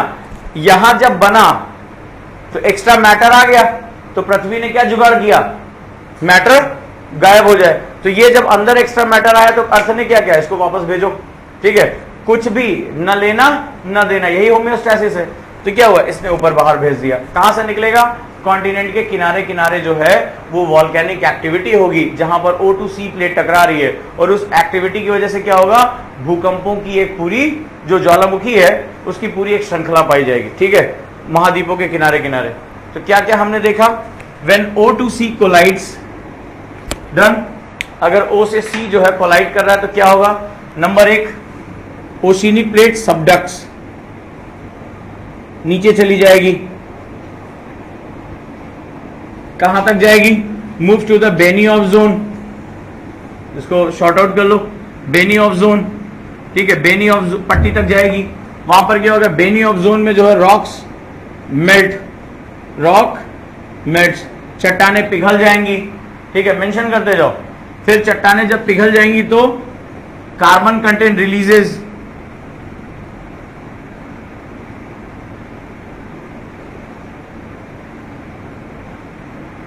Carbon content releases, carbon release हो जाएगा। कार्बन जब रिलीज हो जाएगा तो क्या करेगा, यानी कार्बन मुक्त होने की वजह से प्रेशर डिफरेंस यानी दाब का अंतर पैदा कर देगा, प्रेशर डिफरेंस। फिर क्या होगा, जब ये दाब का अंतर पैदा होगा तो क्या होगा, नीचे से ऊपर की तरफ भागेगा, ठीक है, जब ये नीचे से ऊपर की तरफ आएगा, नेक्स्ट स्टेज में क्या होगा, महाद्वीपों के किनारे किनारे, साइड्स ऑफ कॉन्टिनेंट्स या margins of continents, right, margins of continents पे क्या होगा, मार्जिन ऑफ कॉन्टिनेंट्स ये क्या होंगे, ये थिन होते हैं, पतले होते हैं, ठीक है, थिन, पतले होते हैं। तो क्या होता है, यहां पर जो मैग्मा है वो बाहर आ जाता है, मैग्मा आउट, बाहर आता है। और जब मैग्मा बाहर आएगा तो that is called volcanic activity, volcanic activity, यानी कि ज्वालामुखी की क्रियाएं पाई जाती। फिर से समझाऊं, जब O2C टक्कर होगी तो ओशिनिक प्लेट क्या होती है, हैवी होती है, भारी होती है, ये एक सबडक्ट कर जाती है, नीचे चली जाती है, किसके, सी, कॉन्टिनेंटल प्लेट के नीचे, जो हल्की होती है। अभी हमने देखा, एक एक स्टेप को पकड़ लो, कहां तक जाती है, इसको ढकेलेगा, बेनियोफ जोन तक। क्या होगा, मेल्ट कर जाएगी, मेल्ट कर जाएगी तो उसके अंदर के जो खनिज हैं, मिनरल्स हैं, वो क्या हो जाएंगे, अलग अलग हो जाएंगे, उसमें से कार्बन कंटेंट भी निकल आएगा। ये क्या काम करेगा, ये प्लूम बना देगा, मैग्मा राइजिंग, मैग्मा को ऊपर की तरफ ढकेलेगा। ठीक है, ये मैग्मा को ऊपर की तरफ ढकेलेगा। ठीक है, प्रेशर डिफरेंस, दाब का अंतर पैदा हो जाएगा। ये क्या काम करेगा, ये भूपर्पटी को तोड़ने का प्रयास करेगा। भूपर्पटी पतली कहां होगी, महाद्वीपों के किनारे किनारे। तो क्या होगा, ये लावा उसको तोड़ते हुए बाहर आ जाएगा, और इस घटना को हम लोग क्या बोलते हैं, ज्वालामुखी की घटना। ठीक है, और यही कारण है, अंत में लिख लो, और यही कारण है कि महाद्वीपों के किनारे किनारे, margins of the continents, the volcanoes found अगर मार्जिन ऑफ द कॉन्टिनेंट्स, महाद्वीपों के किनारे किनारे ज्वालामुखी पाए जाते हैं। स्टेजेस लिख लिए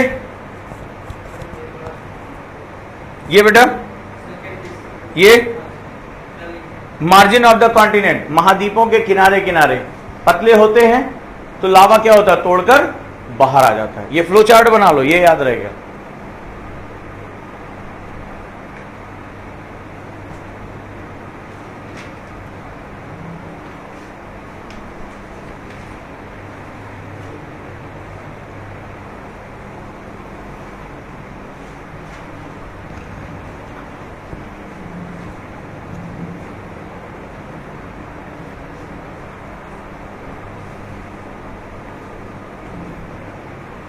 हो गया,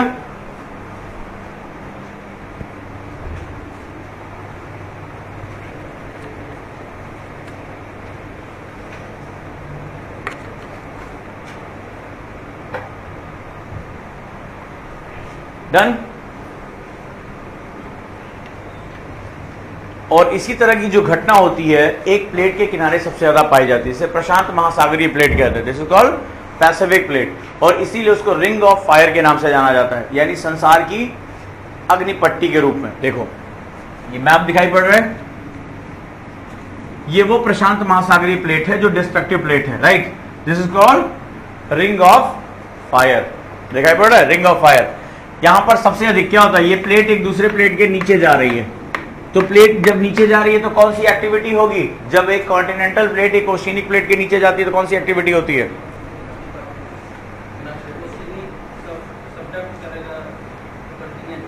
तो कॉन्टिनेंट के किनारे किनारे क्या पाए जाएंगे, ज्वालामुखी पाए जाएंगे। और इतने अधिक ज्वालामुखी, संसार का 80% ज्वालामुखी यहां पाया जाता है, इसीलिए इसको रिंग ऑफ फायर या अग्नि वलय के नाम से जानते हैं, अग्नि वलय। जापान वापान जो है, ठीक है, पेरू, ये सब इसी के किनारे पाए जाते हैं। विश्व का सबसे अधिक ज्वालामुखी इसी अग्नि वलय में पाया जाता है। ठीक है, इसे रिंग ऑफ फायर कहते हैं। 80% ज्वालामुखी क्रियाएं और भूकंप क्रियाएं, क्योंकि भूकंप ज्वालामुखी की परिणत के रूप में भी आता है। ठीक है, चट्टानें जब टूटती हैं तो क्या होता है, एनर्जी निकलती है और उससे भूकंप भी आता है। तो ये जो है वो संसार का, ये जो रेड रेड दिखाई पड़ रहा है, ये अग्नि वलय के रूप में जाना जाता है।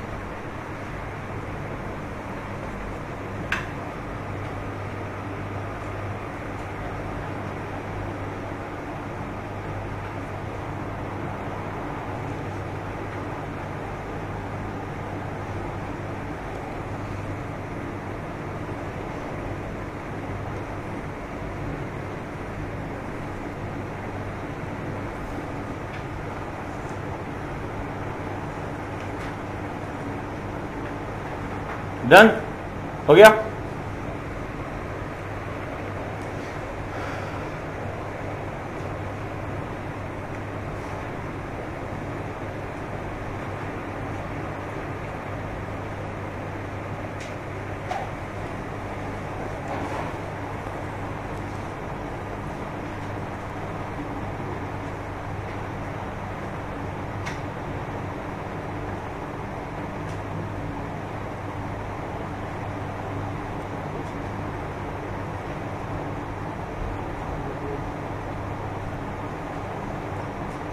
तीसरी टक्कर होती है जब समुद्री समुद्री प्लेट आपस में टकराती है, राइट। ओशिनिक ओशिनिक, ये ओशिनिक प्लेट दिखाई पड़ रही है, ये ओशिनिक प्लेट दिखाई पड़ रही है। चलो इसको और अच्छी तरह समझते हैं।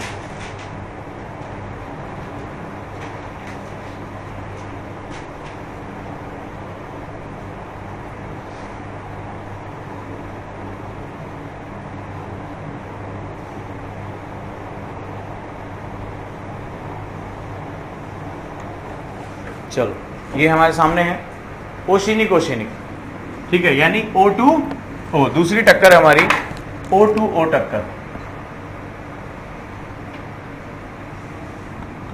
राइट। इसमें अब देखो एक ओशिनिक प्लेट, समुद्री प्लेट, और एक दूसरी भी समुद्री प्लेट, दोनों महारथी, दोनों भारी, ठीक है। तो भारी भारी जब टकराएंगे तो क्या होगा, दोनों नीचे की तरफ जाएंगे, ठीक है। उसमें कोई भी एक प्लेट, इसमें निश्चित नहीं है, कोई भी एक प्लेट दूसरी प्लेट के नीचे चली जाएगी समुद्रों के अंदर। तो क्या होगा, जब एक प्लेट दूसरी प्लेट के नीचे जाएगी, किसी भी रूप में जा सकती है, चाहे ये वाली इसके नीचे चली जाए, चाहे ये वाली इसके नीचे, कोई तय फार्मूला नहीं है। या हो सकता है कि दोनों ही नीचे की तरफ मूवमेंट करना शुरू कर दें, ठीक है, दोनों भारी प्लेटें। क्लियर है। जब हम O2O, ओशिनिक टू ओशिनिक, यानी समुद्री समुद्री प्लेट की टक्कर करा रहे हैं, तो उस कंडीशन में क्या होगा, एक प्लेट दूसरी प्लेट के नीचे मूवमेंट कर गई। जब ये मूवमेंट गई, कहां तक गई, बेनी ऑफ जोन में। बेनी ऑफ जोन में गई तो क्या हुआ, पिघली। पिघलेगी तो फिर क्या होगा, देखो कॉन्सेप्ट पकड़ के रखोगे तो कभी गलती नहीं होगी, ठीक है। बेनी ऑफ जोन का मतलब वहां पर जहां प्रेशर इतना ज्यादा हो जाए कि वो चट्टानों के तापमान को परिवर्तित करके उसको पिघला दे। अंदर कोई ऐसा तो नहीं भट्टी लगी हुई है, आ जाओ पिघला दें, ठीक है। कैसे पिघल रही है, प्रेशर बढ़ता जा रहा है, प्रेशर बढ़ता जा रहा है, और क्या होगा, चट्टाने पिघल जाएंगी। वो कहां होता है, बेनी ऑफ जोन में होता है, ठीक है। अब क्या हुआ, चट्टान नीचे गई, पिघली, पिघलेगी तो मैग्मा कहां जाएगा, क्यों, प्रेशर डिफरेंस, किसकी वजह से, कार्बन कंटेंट की वजह से, ठीक है। और ये ऊपर की तरफ जाएगा तो क्या करेगा, अब ये जो महाद्वीपों पे ये लावा निकल रहा था वो समुद्रों के अंदर ही निकलेगा, ठीक है, उसी की परपटी को तोड़ते हुए निकल जाएगा। और जब ये बाहर निकलेगा तो ये क्या होगा, छोटे छोटे द्वीपों का निर्माण कर देगा। क्या करेगा, छोटे छोटे द्वीप के चाप का निर्माण करेगा, आर्क ऑफ द आइलैंड्स, ठीक है। और इनको हम लोग बोलते हैं आर्कीपिलैगो, आर्कीपिलैगो। सेम फिनोमेना काम कर रहा है, लेकिन टक्कर किसकी है, O2O की। तो समुद्र के अंदर हो रहा है, तो वहां ज्वालामुखी फट रहा था, यहां भी ज्वालामुखी निकलेगा, लेकिन कहां निकलेगा, समुद्रों के अंदर। तो समुद्र के अंदर ऐसे देखो, ये समुद्र का पानी है, ठीक है, इसके अंदर क्या हुआ, लावा फट के निकलना शुरू हुआ, लावा और निकला, फिर धीरे धीरे ये क्या हो गया, ये पानी से ऊपर थोड़ा सा आ गया, ठीक है, आया कि नहीं आया, पानी के लेवल से ऊपर आ गया, ठीक है। और ये जो है यहां पर चाहे तो मानव अपना बसाव भी कर सकता है, उसी को हम लोग आइलैंड्स बोलते हैं, ठीक है। और इन आइलैंडों के समूह को, जब ढेर सारे आइलैंड 1 2 3 4 ऐसे जो सीरीज में बनते चले जाएंगे, उनको हम लोग क्या बोलते हैं, आर्कीपिलैगो। कौन कौन से आर्कीपिलैगो है, ये तुम्हें छोटे छोटे दिखाई पड़ रहा है, फिलीपींस दिखाई पड़ रहा है, जापान ये दिखाई पड़ रहा है जो फैला हुआ है, ये सुमात्रा ये दिखाई पड़ रहा है, इधर का एरिया मैप पे दिख रहा है कि नहीं दिख रहा है। ये जो छोटे छोटे द्वीप, कभी भी मैप देखो, ये छोटे छोटे द्वीप जो दिखाई पड़ रहे हैं, ये क्या है, these are called archipelago, right, archipelago, right, ARCHEO, archipelago. कोई दिक्कत यहां पे, तो O2O में क्या बनेगा, आर्कीपिलैगो। कैसे, स्टेप वही सेम, व्हेन O2O क्या होगा, आइदर प्लेट सबडक्ट, कोई भी एक प्लेट, आइदर प्लेट सबडक्ट, यानी कोई भी प्लेट, चाहे एक प्लेट दूसरी प्लेट या दोनों प्लेट एक दूसरे के नीचे जा सकती हैं। जब सबडक्ट यानी कि नीचे जाएगा तो क्या होगा, मेल्ट, कहां पर, बेनी ऑफ जोन में। क्या होगा, लावा प्लूम क्रिएट होगा, पर प्लूम कहां जाएगा, ऊपर की तरफ, अपवर्ड। ये क्या काम करेगा, आइलैंड्स बना देगा। Series of islands is called archipelago, right. जब द्वीपों की श्रेणी होती है तो उसको हम लोग बोलते हैं आर्कीपेलागो। हिंदी में भी लिखो, कोई भी प्लेट एक दूसरे के नीचे जा सकती है, दोनों भारी प्लेटें हैं, आइदर प्लेट सबडक्ट, कोई भी प्लेट नीचे जाएगी, सबडक्ट होगी, कहां तक जाएगी, बेनी ऑफ जोन में। बेनी ऑफ जोन में जब पहुंचेगी तो पिघल जाएगी, पिघल जाएगी तो क्या होगा, प्लूम बनेगा। प्लूम क्या होगा, मैग्मा का जो प्लूम होता है ये ऊपर की तरफ आएगा, ऊपर की तरफ आएगा तो क्रस्ट को तोड़ेगा, क्रस्ट को तोड़ेगा तो क्या होगा, द्वीप के रूप में वो पानी से बाहर इस रूप में आ जाएगा। इसको बना लेना, बाहर आ जाएगा। ये जो बाहर आएगा उसको हम लोग क्या बोलेंगे, आइलैंड या द्वीप समूह। तो द्वीपों के इस समूह को हम लोग बोलते हैं आर्कीपेलागो। द्वीपों के समूह को आर्कीपेलागो बोलते हैं।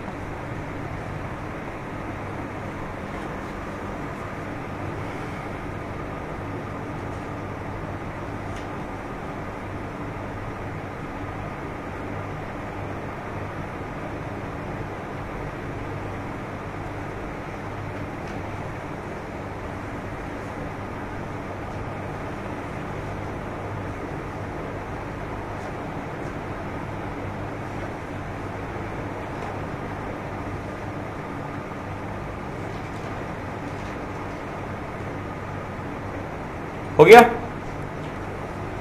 अब सबसे महत्वपूर्ण हिस्से पे आ जाओ। जब एक कॉन्टिनेंटल प्लेट दूसरी कॉन्टिनेंटल प्लेट से टकराती, सबसे इंपॉर्टेंट सेगमेंट।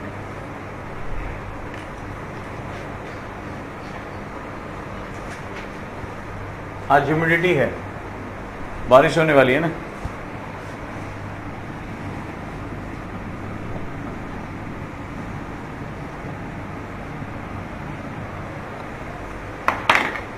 राइट। अब हम बात करते हैं व्हेन कॉन्टिनेंटल प्लेट कोलाइड्स, जब C टू C टक्कर हो, महाद्वीपीय प्लेट आपस में टकरा जाए। चलो देखते हैं। सबसे प्रमुख इसमें हिस्सा हमारा अपना हिंदुस्तान, ठीक है, भारत और हिमालय पर्वत के निर्माण की व्याख्या आज हम लोग करने जा रहे हैं। इसके बाद इंडिया की ज्योग्राफी में तुम्हें इसको पढ़ने की जरूरत नहीं है, यहीं से वो पार्ट हमारा कवर हो जाएगा। देखते हैं कैसे होता है। उन दिनों की बात है जब हम कार्बोनिफेरस युग में है। कार्बोनिफेरस युग में जो पैंजिया है वो दो हिस्सों में टूटा। एक हिस्सा जो था वो अंगारा लैंड और दूसरा हिस्सा गोंडवाना लैंड। भारत किसका पार्ट था?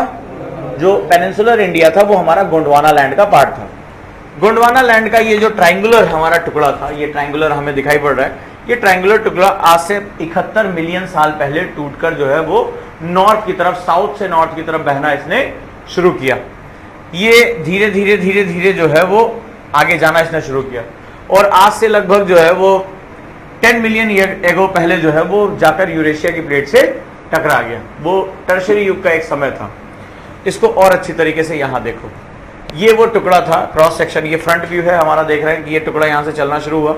ये टुकड़ा जो है वो चलना शुरू किया नॉर्थ की तरफ, ठीक है। यहाँ पहले से ही जो है वो यूरेशिया की प्लेट हुआ करती थी, ठीक है। आई नीड अ पेपर, एक पेपर चाहिए मेरे को, कोई भी एक पेपर दे दो, थोड़ी देर चाहिए, ठीक। चलो इसी से काम चला लेंगे। अब ये जो है इंडिया आगे की तरफ बढ़ना शुरू हुआ। इनके बीच में क्या था, टेथिस नाम का एक सागर हुआ करता था, ठीक है। This was a Tethys, Tethys नाम का एक सागर हुआ करता था, ठीक है। और ये टुकड़ा जो है उसने चलना शुरू किया। क्यों चल रहा था? ये देखो, एक प्लेट दूसरी प्लेट के नीचे जा रही है। और ये कौन है? वो यात्री ही तो है जो सीढ़ी पर खड़ा हुआ है। क्या हो रहा है? ये सीढ़ी पर खड़ा हुआ है। सीढ़ी कैसे जा रही है? इधर से बन रही है और इधर से खत्म हो रही है। तो क्या हो रहा है? ये यात्री जो है अपनी जगह चलना शुरू कर दिया। अब क्या हुआ, इसके बीच में टेथिस सागर था, ठीक है। तो टेथिस के अवसाद जो सेडिमेंट थे उनके ऊपर प्रेशर पड़ना शुरू हुआ, ठीक है।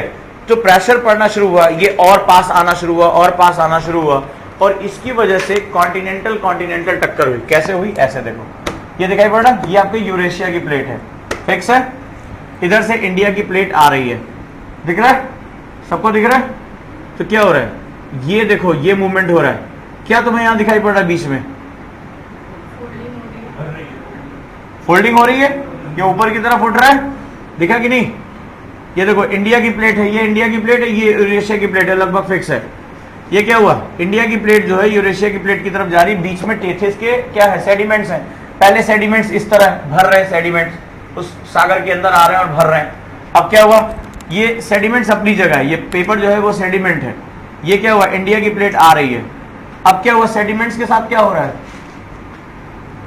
उठना इसने शुरू कर दिया, उठना शुरू कर दिया, प्लेट और आगे जा रही है, ये और उठ रहा है, ठीक है, प्लेट और आगे मूवमेंट कर रही है। तो क्या दिखाई पड़ रहा है आपको, और इस तरह जो है एक फोल्डेड माउंटेन यानी हिमालय का निर्माण हुआ। वो जो टेथिस के जो सेडिमेंट्स है उससे उसका जो है फॉर्मेशन हुआ, right. This is called formation of Himalaya. तो जब कॉन्टिनेंटल कोलिजन होता है तो उसमें कोई भी प्लेट दूसरी प्लेट के नीचे नहीं जाती, क्योंकि दोनों हल्की हैं। ओशिनिक ओशिन में क्या हुआ था, कोई भी प्लेट किसी के नीचे चली जा रही थी। ओशिनिक कॉन्टिनेंट में क्या हो रहा था, एक प्लेट जो ओशिनिक थी वो कॉन्टिनेंटल के नीचे जा रही थी। लेकिन जब कॉन्टिनेंटल टक्कर हो रही है तो महाद्वीपीय कोई किसी के नीचे जा रही है, वो क्या हो रहा है, ऊपर की तरफ जा रही है। पहला हमने देखा O2C, एक प्लेट नीचे गई, C2C दोनों प्लेट नीचे जा रही है, और सॉरी O2O दोनों प्लेट नीचे जा रही है, और जब C2C ऊपर की तरफ जा रही है। और ऊपर की तरफ जाने से क्या हो रहा है, महान हिमालय पर्वत का निर्माण हुआ। या संसार के जो फोल्डेड माउंटेन्स है, चाहे आल्प्स हो, ठीक है, या रॉकीज हो या हिमालय हो, संसार के जो फोल्डेड माउंटेन है वो इसी प्रकार की टक्कर से मिलकर बने हुए हैं। लेकिन खास तौर पे जो सबसे इंपॉर्टेंट है वो कौन सा है, हिमालय। हिमालय का फॉर्मेशन कैसे हुआ, कॉन्टिनेंटल टक्कर से, राइट। और अगर हम इसको और विस्तार से देखेंगे तो क्या हुआ, आगे चलकर जो है हिमालय की महान श्रेणियों का जन्म हुआ। हिमालय क्या है, एक तरह से फोल्डेड माउंटेन है, वलित पर्वत है, वलन हुआ ना, हमने देखा, दोबारा दिखाऊं, इसमें क्या हुआ, ये रहा, और जब ये प्रेशर आया तो ये जो उसके अंदर के सेडिमेंट्स अवसाद थे वो क्या हुए, ऊपर की तरफ जाने लगे, और उससे हिमालय की ऊंची चोटियों का निर्माण हुआ, राइट। और अगर हम देखें तो एक समय में जो है अलग अलग समय में अलग अलग चोटियों का निर्माण हुआ, राइट, अलग अलग फॉर्मेशंस हुए।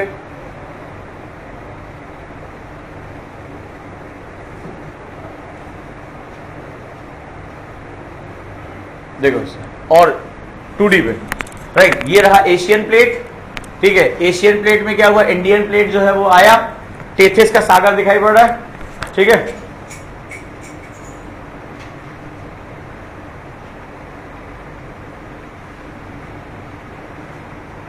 देख रहे हैं, ये टेथिस सागर है, ठीक है। ये कौन सा है, एशिया की प्लेट है। ये भारत की वही प्लेट को वो टुकड़ा जो है चला था तो क्या हुआ, धीरे धीरे ये सब अवसाद दिखाई पड़ रहा है इसमें, ठीक है, इसको भी बना लेना, अवसाद दिखाई पड़ रहे हैं। धीरे धीरे क्या हुआ, प्लेट और करीब आ रही है, ठीक है, प्लेट और करीब आ रही, क्या हो रहा है, अवसाद क्या हो रहा है, बढ़ रहे कि घट रहे हैं, बढ़ते चले जा रहे हैं, इसके अंदर अवसाद जो है वो बढ़ते जा रहे हैं। इसके बाद की कंडीशन में क्या हुआ, इसके बाद की कंडीशन में ये प्लेट और करीब आ गई, तो अब क्या हुआ, अवसाद जो है वो ऊपर उठना शुरू कर दिया, देखा, ये ऊपर उठना जो है वो शुरू कर दिया। और इसके बाद क्या हुआ, जब ये प्लेट आपस में टकराती है और करीब आती है तो क्या होता है, महान हिमालय पर्वतों का जन्म होता है, जो दक्षिण की तरफ कम ढलान की तरफ साथ ये मूवमेंट करता है। यहाँ देखिए, ये जो है वो अलग अलग समय में अलग अलग श्रेणियों का जन्म होता है। इस तरह हिमालय का एक जो सेगमेंट है जो उसके अवसादों से मिलकर बना हुआ है, उसका जन्म होता है। चाहो तो इसको जो है वो स्केच कर लो।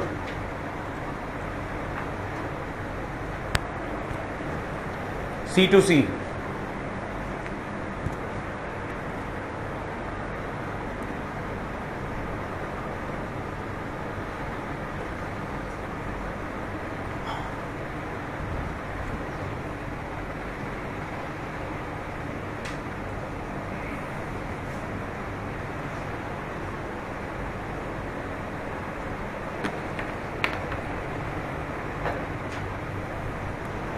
C2C।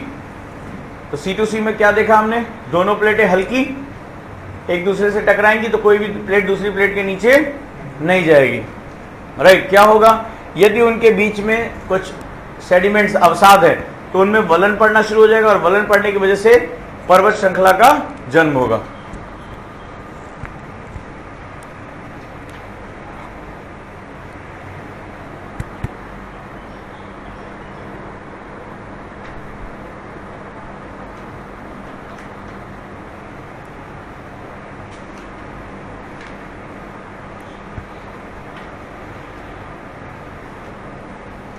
बना लो।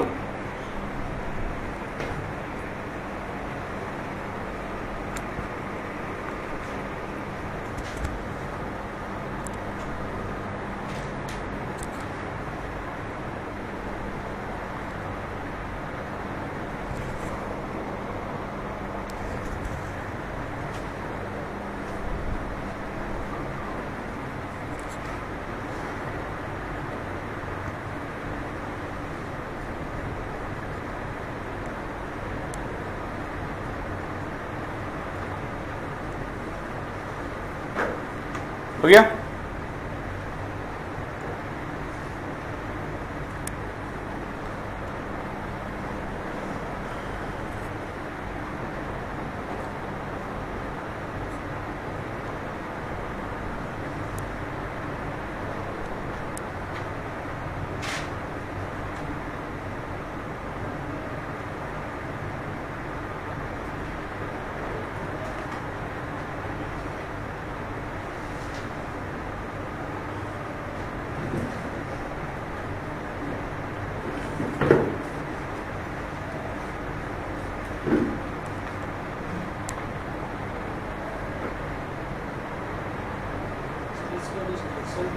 जी बेटा,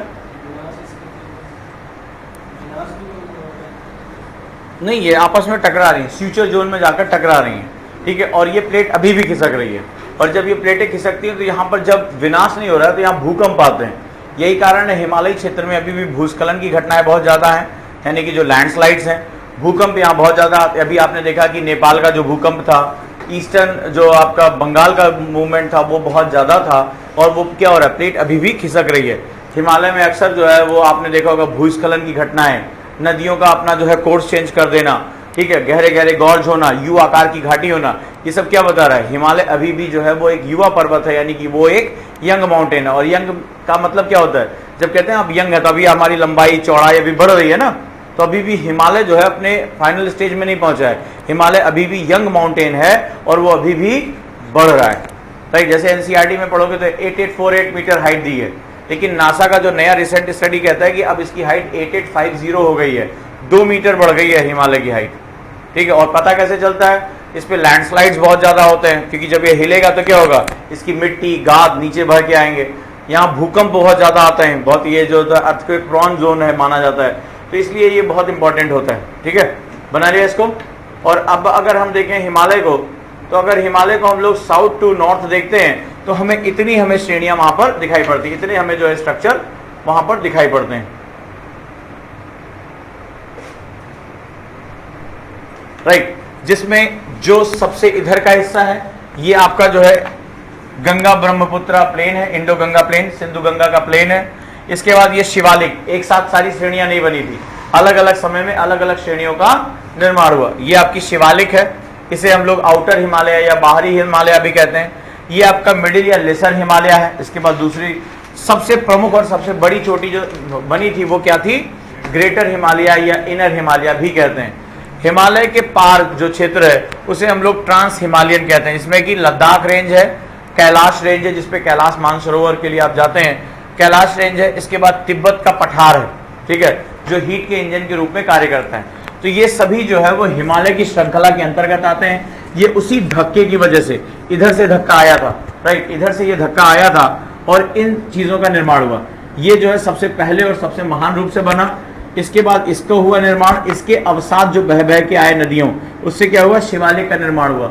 जो देहरादून, कोटलीदून, पाटलीदून, ये सब इसी के फुट हिल पर पाए जाते हैं। ये वो हिस्सा है जहाँ सबसे अधिक जो है वो हमारे पर्यटक स्थल होते हैं यहाँ पर मिडिल हिमालय में। जैसे कौन कौन से पर्यटक स्थल, डलहौजी, मसूरी, रानीखेत, ये सब कहाँ है, वो इसके अंदर है। ये हिमालय की सबसे ऊंची श्रृंखला है, ठीक है, जहां पर एवरेस्ट, ठीक है, नंगा पर्वत, कंचनजंगा, ये किसके अंदर आते हैं, ये इसके अंतर्गत आते हैं, ठीक है। इसके बाद जो है वो ट्रांस हिमालय, यहाँ पर जो है हमारा ये क्षेत्र आ जाता है, इसके बाद चला जाता है, राइट, मूवमेंट लाइक दिस। इसके बाद तुम्हारा लद्दाख है, लद्दाख और कैलाश के बीच में जो है ब्रह्मपुत्रा, ठीक है, ब्रह्मपुत्रा पाई जाती है। तो ये हो गया तुम्हारा सिंधु गंगा प्लेन, सिंधु गंगा मैदान, ये तुम्हारा शिवालिक, बनाओ इसको जल्दी, ये तुम्हारा जो है मध्य हिमालय, मध्य या लघु हिमालय, ये तुम्हारा महान हिमालय, ये लद्दाख, ये कैलाश श्रेणी, और ये तुम्हारा तिब्बत का पठार।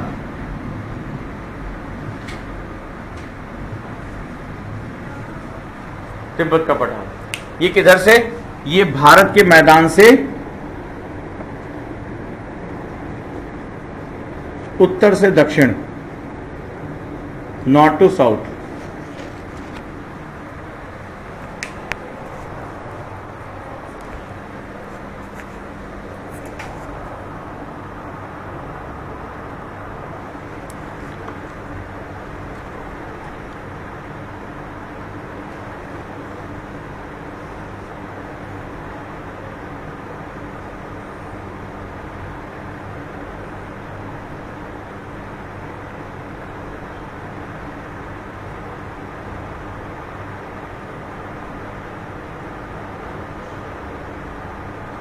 430।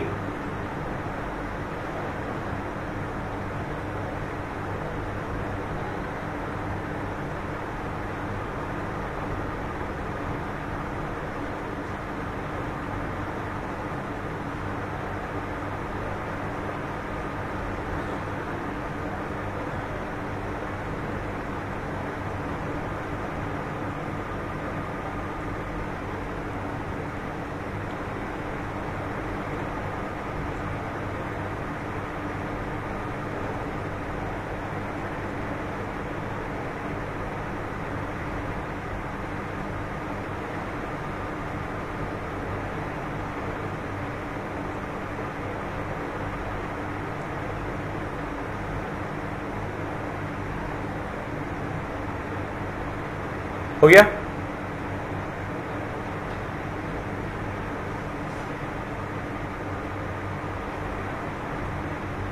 बना लिया?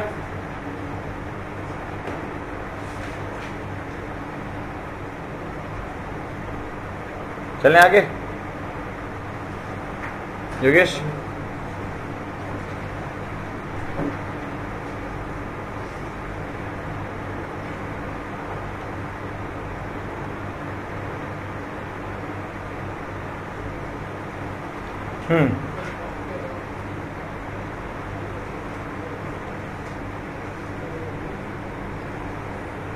हो गया ये? अब मेरे एक सवाल का जवाब दो।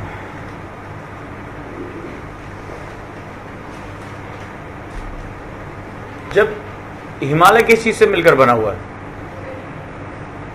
सेडिमेंट से, ठीक है, अवसादों से मिलकर बना। क्वेश्चन यूपीएससी ने पूछा कि क्या रीजन है कि हिमालय का जो क्रोड है, कोर अंदरी, वो आग्नेय चट्टानों से यानी इग्निशियस रॉक से, और जो बाहरी हिस्सा है, आउटर हिस्सा, वो सेडिमेंट्री रॉक से बना हुआ है।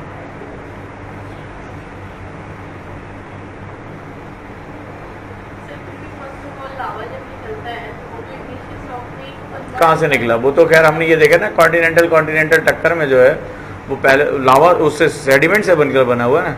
हिमालय का जो क्रोड है वो, समझे मेरा क्वेश्चन, जो आंतरिक भाग है वो आग्नेय चट्टानों के प्रारूप पाए जाते हैं, जबकि आउटर पे सेडिमेंट्री रॉक। और अभी हमने देखा कि वो टेथिस के अवसादों से मिलकर बना हुआ है, तो वो तो पूरा किसके बना होना चाहिए था?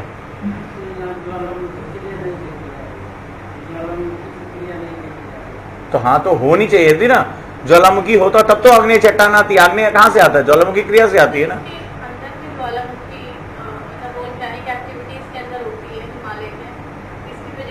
कभी तुमने सुना है कि उसके अंदर जो है वो ज्वालामुखी क्रिया होती हो हिमालय के अंदर? कॉन्टिनेंटल में ज्वालामुखी क्रिया होती है। ज्वालामुखी क्रिया तब होगी जब एक प्लेट दूसरी प्लेट के नीचे चली जाए। कौन सी टक्कर होनी चाहिए? या तो O2C हो या O2O हो। C2C में कहां ज्वालामुखी बनेगा?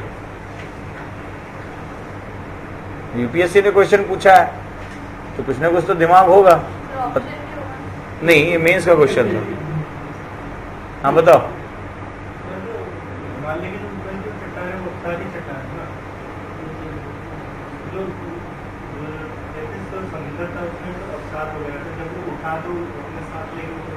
हाँ, तो अवसाद से बना है ना। कहता रहा है कि पूरा अवसाद से बना है, लेकिन जो कोर है वो आग्नेय चट्टानें कहां से आ गई?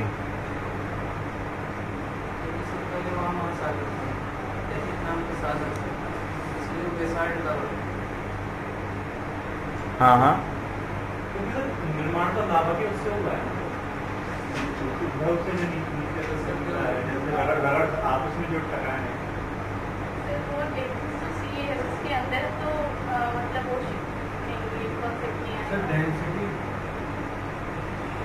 कौन बता सकता है? दिमाग लगाओ। दिमाग लगाने की जो हो, इस वाले ऑर्गन पे जोर डालोगे ना, एग्जाम में बहुत काम आता है। और जो लोग इसको प्रिजर्व करके रखते हैं अभी से, कहीं ख़त्म ना हो जाए एग्ज़ाम तक, उनको बड़ी दिक्कत आती है। यूपीएससी में काफ़ी बड़ा क्वेश्चन जो होता है वो लॉजिक बेस होता है। वहाँ रटा रटाए कुछ नहीं काम आता, वहाँ लॉजिक लगाना पड़ता है, क्योंकि यहाँ चूंकि आपने प्रिजर्व करके रखा है, इसलिए यहाँ वहाँ पे वो काम नहीं करता, सीपीयू फूक जाता है इसका। इसलिए यहाँ पर रगड़ो खूब, वहाँ पर काम करेगा। तुम लोगों ने ऑब्जर्व नहीं किया इस फिगर को, इतनी देर तक तुम्हारे सामने टंगा रहा, तुमने इसको ऑब्जर्व किया ही नहीं। और फंडामेंटल्स इसी को कहते हैं। जो कॉन्सेप्ट नाम की चिड़िया ढूंढते हो ना इंडेंजर्ड बर्ड की तरह, वो कॉन्सेप्ट नाम की चिड़िया ऐसे ही होती है। लॉजिक हमें एक दूसरे के साथ क्रॉस करते रहना पड़ता है। इस पे तुम्हारा फोकस था, हाथ मैंने जानबूझ के वहां पे मैंने ये वर्ड स्किप किया, लेकिन तुम्हें ये समझ में नहीं आ रहा है कि जब तक ये हिंदुस्तान पहुंचा नहीं था तब तक इन दोनों के बीच में कौन सी कोलिजन थी? कौन सी कोलिजन थी? ये रहा तुम्हारा O और ये रहा तुम्हारा C, और जब O to C कोलिजन होता है तब क्या होता है प्रभु? जब O to C कोलिजन होता है यानी ओशिनिक कॉन्टिनेंटल कोलिजन होता है, ओशिनिक प्लेट कॉन्टिनेंटल प्लेट के नीचे चली जाती है, जाकर पिघलती है और महाद्वीपों के किनारे किनारे क्या होता है? थोड़ी देर पहले पढ़ रहा था ना, इसको बोलते हैं एप्लीकेबिलिटी ऑफ माइंड। इसी को यूपीएससी कहते हैं, जब आपकी पढ़ी हुई चीज को आप जो है अप्लाई करना सीख जाओ। टेथिस एक महासागर था ना, तो जब तक ये C to C ये होगा ना जब ये दोनों टकराएंगे, लेकिन जब तक ये नहीं पहुंचा था, रातों रात थोड़ी ना पहुंच गया। It takes lot of time. 71 million year को पहले शुरू हुआ, यहां तक गया। के अंदर ये हो रहा है ना, ये ओशन और तो ये रहा टेथिस की प्लेट, ये रही तुम्हारी एशिया की प्लेट। तो जब ओशिनिक प्लेट कॉन्टिनेंटल प्लेट से टकराती है तो क्या होता है? ये मैं एक बोलने में स्टार्ट की थी, लेकिन मुझे लगा कि ये तो होगा ही नहीं। बुजिल में हंसा था ना कि सही करके उसको छोड़ दिया, ठीक है, सही जा रहे थे। तो ये क्या हुआ, ये प्लेट जो होगी दूसरी प्लेट के नीचे चली जाएगी, कहां तक जाएगी? Benioff zone. क्या होगा? पिघलेगा, पिघलेगा तो लावा ऊपर की तरफ आएगा और किसको तोड़ेगा? इस भूपर्पटी को तोड़ेगा, और क्या होगा? यहां पर ज्वालामुखी क्रिया, वॉल्केनिक एक्टिविटी पाई जाएगी। और वॉल्केनिक एक्टिविटी में क्या निकल कर आएगा? लावा निकलेगा। वो क्या होगा? आग्नेय चट्टाने, इग्निशियस रॉक है, ठीक है। तब तक ये क्रिया चलती रहेगी। फिर क्या होगा? धीरे धीरे ये प्लेट क्या होगी? खत्म हो जाएगी। ये क्या होगा? आगे पहुंचेगा। अब जब ये यहां पहुंचेगा तो ये कौन सी टक्कर हो जाएगी? C to C। और उसमें क्या होगा? ये क्यों यहां पर ज्वालामुखी क्रिया हो रही थी? पहली रीजन की ये प्लेट दूसरी प्लेट के नीचे जा रही थी, ठीक है। दूसरा क्या हो रहा था? ये कॉन्टिनेंटल की ये जो किनारे की पट्टी थी वो क्या थी? पतली थी, ठीक है। अब क्या हुआ? इस टेथिस के जो अवसाद थे ये किसके ऊपर आकर, ये जो बेसिक ज्वालामुखी थे तुम्हारे, उनके ऊपर आकर क्या हुआ? जम गए। जम गए तो क्या हुआ? ये जो भूपर्पटी थी ये पतली हो जाएगी या मोटी हो जाएगी? मोटी हो जाएगी ना। इसके ऊपर 8848 मीटर का जो हिमालय का जो है कैप आकर बंद हो जाएगा, बहुत मोटी परपटी हो जाएगी। संसार का सबसे ऊंचा क्षेत्र है ये, ठीक है। तो क्या होगा? यहां पर ज्वालामुखी एक्टिविटी बंद, वो सारे प्लग क्या होंगे? बंद कर दिए जाएंगे। बोले अब तुम्हारा मुंह बंद, अब नहीं लावा निकलेगा, ठीक है। दूसरा, इस चक्कर में क्या होगा? कोई भी प्लेट दूसरी प्लेट के नीचे नहीं जा रही है, आपस में टकरा रही है, और क्या हो रहा है? वलन पड़ रहे हैं, दिखाई पड़ रहा है। ये फोल्डिंग पड़ रही है, दिखाई पड़ रहा है। ये फोल्ड पड़ रहा है, फोल्ड से क्या हुआ? अभी हमने जो देखा, हिमालय की अलग अलग श्रेणियों का निर्माण हुआ। तो यही कारण है जो इसका कोर होगा वो किस चीज से बना होगा? ये है ना,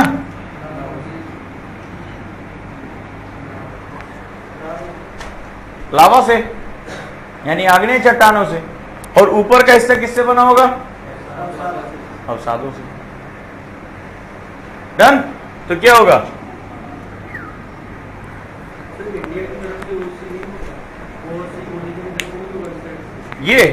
ये तो टुकड़ा खिसक रहा है, इसमें सबडक्ट नहीं कर रहा है, बहुत छोटा टुकड़ा उसके हिसाब से जो जाने के लिए हमें चाहिए, राइट। बहुत छोटा सा टुकड़ा मूवमेंट कर रहा है।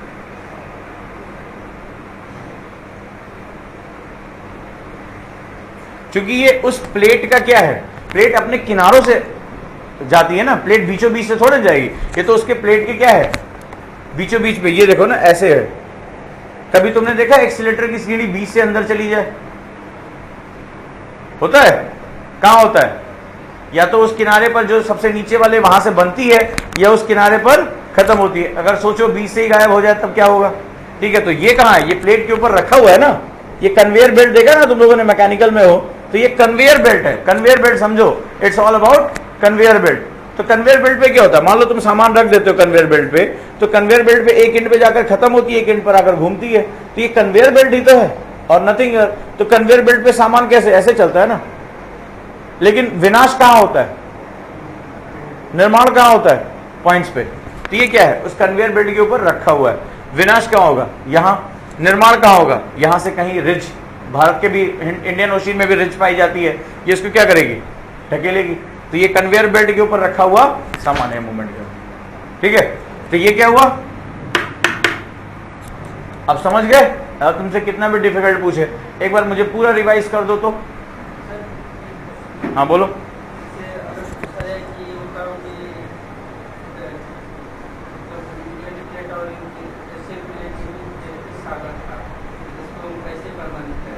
हाँ, ये वैगनर ने बताया।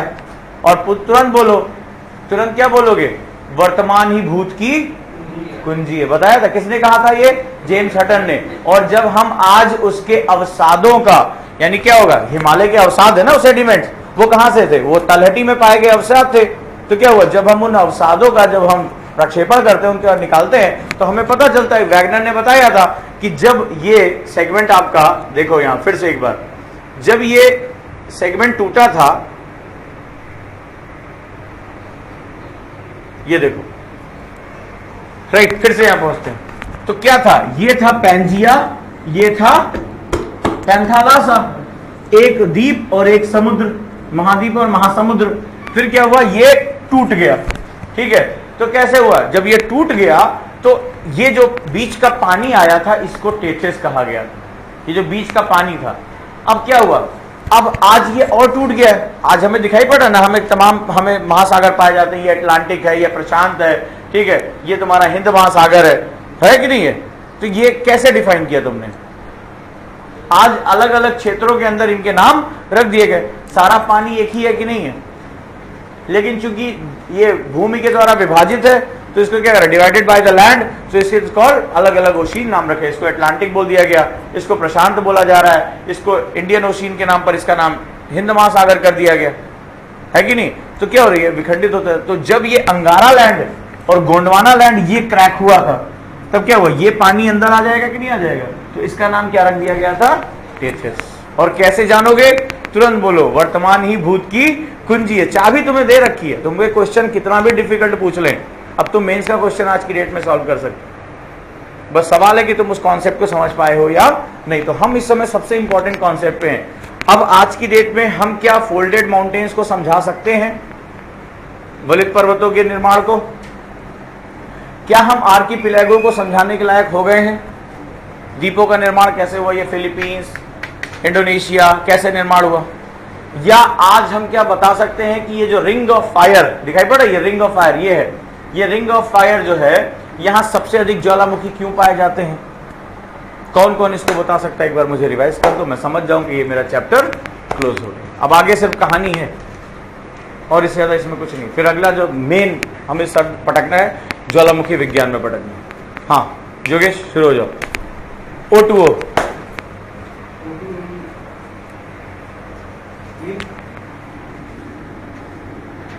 बोलो, तभी जाने दूंगा जब तीनों बता ले जाओगे। O2O पहले एक एक स्टेप पकड़ो। ओशियनिक प्लेट हैवी और lighter, heavy, made by basalt, ठीक है। जब दोनों टकराएंगी तो either plate can be subduct, कोई भी प्लेट जो है एक दूसरे के नीचे चली जा सकती है। तो नीचे जाएगी तो क्या होगा,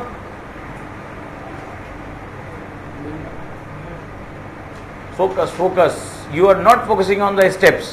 If you really want to crack UPSC you have 2 steps.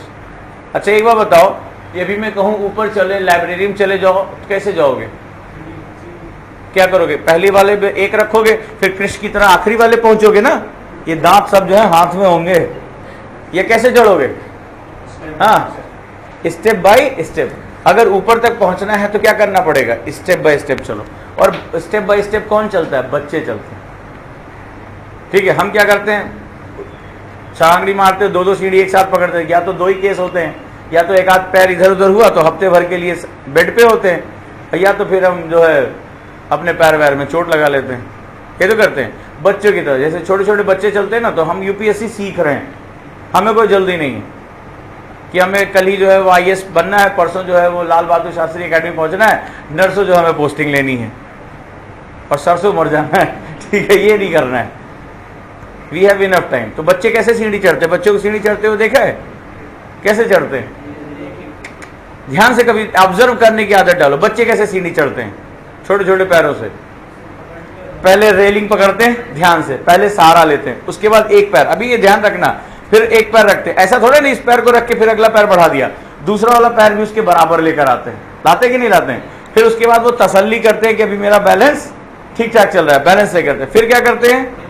फिर अगले वाले पे स्टेप रखते हैं, फिर दूसरा वाला पैर भी बराबर लाकर उसके रखते हैं। फिर क्या होता है? फिर बैलेंस चेक करते हैं, डन है। फिर धीरे धीरे धीरे धीरे करके ऊपर चढ़ जाते हैं। धीरे धीरे जब सीढ़ी चढ़ने की उनकी आदत हो जाती है, धीरे धीरे उनकी उम्र बढ़ती रहती है, तो एक दिन क्या होता है? उनकी आंख पे पट्टी भी बांध दो तो सीढ़ियां चढ़ जाएंगे।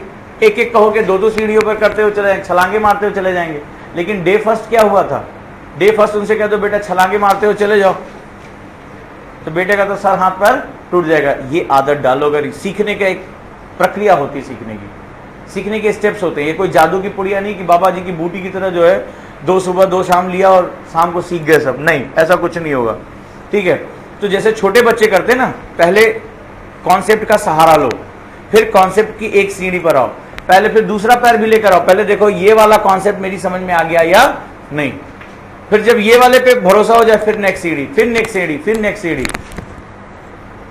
तब जाकर एक दिन समय आएगा तुम अपने आप जो है वो चढ़ना उतरना सीख जाओगे। यही होता है। तो थोड़ा सा रिलैक्स करो, धैर्य धरो। तो जब मैंने इसीलिए स्टेप्स लिखा है, जब हम O2O कोलिजन करा रहे हैं तो एक एक सीढ़ी पे पकड़ो। तुम्हें करना क्या है? तुम्हें उत्तर देना है ना। और ये जो पूरा जो आंसर है ये कुछ फिजिकल लॉ पे डिपेंड है। तो फिजिकल लॉ किस पे चलते हैं? सीढ़ी की तरह ही होते हैं भाई। अगर एक ऐसा होगा तो दूसरा ऐसा अपने आप हो जाएगा, तभी तो विज्ञान है वो। नहीं तो कुछ भी हो सकता था, जादू टोना भी हो सकता था। जादू टोना में होता है कि चाकू से नींबू काटो तो खून निकलता है, साइंस में ऐसा नहीं होता, ठीक है। Science has the concept. तो पहला स्टेप क्या है? आदत डालो। आप सभी से मेरा बहुत अनुरोध है, खासतौर पे वो लोग जो अभी मेरे साथ जुड़े हैं और जिनको आगे मेरे साथ दूर तक जाना है, ये जल्दबाजी वाला काम जो है वो एक दिन कोर्स पूरा होगा। और मैं बार बार कहता हूं यूपीएससी में कोर्स नहीं होता। UPSC doesn't have any certain syllabus. ये यूनिवर्सिटी में होता है, यूपीएससी का सिलेबस नहीं होता। There is only words. यहाँ बस बस रह जाती है, सिला सिला अलग हो जाता है, ठीक है। तो वो पकड़ के कोशिश करो, उसको स्टेप बाय स्टेप चलो। वो चलोगे कभी गलती नहीं होगी, कभी गिरोगे नहीं सीढ़ी से। नहीं तो कहोगे सर वो आ गए थे मई तक तो ठीक चला था, गिर गए सर, एग्जाम नहीं क्लियर हुआ, निगेटिव मार्किंग करके चले आते हो ना तुम्हारी भाषा में। Step by step. अगर O2O पकड़े, एक तरफ से खींच दो पहली सीढ़ी। तो O मतलब दिमाग में मेजरमेंट जाना चाहिए। O मतलब heavy plate made by basalt. Basalt दोनों हैवी प्लेट टकराएंगी तो क्या होगा? आइदर भी सबडक्टेड, दोनों नीचे चली जाएंगी, कोई एक नीचे चली जाएगी। नीचे जाएगी तो क्या होगा? अगली सीढ़ी पर आओ, प्रेशर बढ़ेगा भाई। प्रेशर बढ़ेगा तो वो क्या होगा? मेल्ट कर जाएंगी। कहां पर जाकर मेल्ट होंगी? बेनियोफ जोन में मेल्ट होगी तो उसके अंदर का जो मिनरल्स होगा वो क्या होगा? रिलीज हो जाएगा। जब रिलीज हो जाएगा तो क्या होगा? प्लूम के रूप में ऊपर आएगा। ऊपर आएगा तो उसको बाहर कहीं निकलने के लिए जगह चाहिए। वो क्या करेगा? क्रस्ट को ब्रेक करेगा और क्या होगा? समुद्रों के अंदर ही वो लावा निकलकर बाहर आना शुरू होगा, मैग्मा निकलेगा। जब मैग्मा निकलेगा तो धीरे धीरे क्या होगा? वो एक आइलैंड के रूप में ऊपर आता चला जाएगा। Series of island is called archipelago. तो O2O जब टक्कर होता है तो क्या बनता है? Archipelago. When I am going to define O2C, बताओ।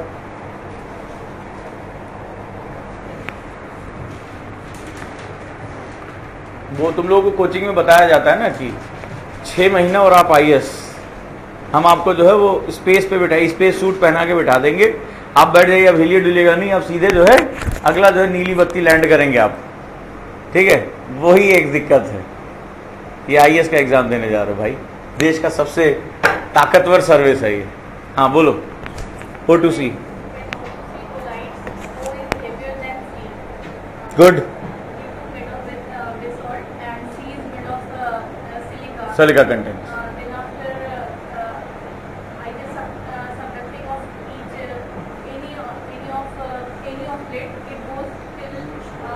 इसमें तो कंपलसरी है।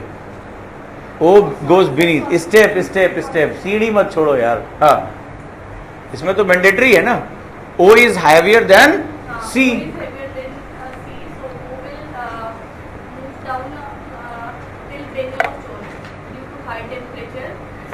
High pressure, pressure will create temperature here. Temperature कैसे बढ़ जाएगा? जब प्रेशर दबाओगे उसको बहुत ज्यादा तो क्या होगा? जब कोई चीज संपीडित की जाती, कंप्रेस की जाती, तो क्या होता है? तुम्हारे तो होता है ना, क्या होता है? टेम्परेचर इंक्रीज कर जाता है, चाहे वो गैस का हो चाहे वो मेटल का हो। तो तुम लोगों ने कई बार जो है वो थर्मोडायनेमिक्स में किया होगा इसको। तो क्या होगा वहां पर? Then temperature increases.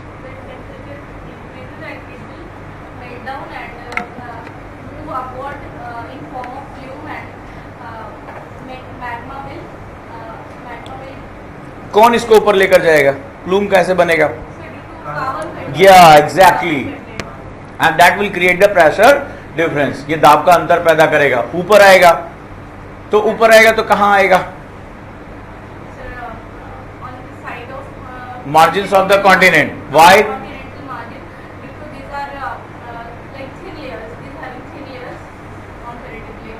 ठीक है, this is why, this is why the continent, the side margins of the continent where the oceanic continental plate submerge each जो होते हैं, सबमर्ज होती है, कोलाइड होती है, तो वहां पर कॉन्टिनेंट्स के किनारे किनारे क्या पाया जाता है? Volcano. And there is one of the best example is ring of fire. एक बहुत फेमस गाना है रिंग ऑफ फायर, राइट? तो बेसिकली क्या होता है रिंग ऑफ फायर? क्यों? दुनिया का 80% वॉल्केनिक एक्टिविटी वहीं पर होती है। दैट इज कॉल्ड किसके किनारे? प्रशांत महासागर, यानी कि जो पैसिफिक प्लेट है वो सबडक्ट कर रही है। डन? किसी को कोई दिक्कत? कौन समझाएगा मुझे C2C? कौन है भाई इस क्लास में? मैं नहीं बताऊंगा, आप अपनी मर्जी से बताओ कौन है जो मुझे C2C समझाएगा। कॉन्फिडेंस की बात है, बस इतनी देर से गला फाड़ फाड़ के चिल्ला रहा था, मैं चाहता तो उसको लिखा भी सकता था। शाबाश इंद्रजीत, बहुत बढ़िया।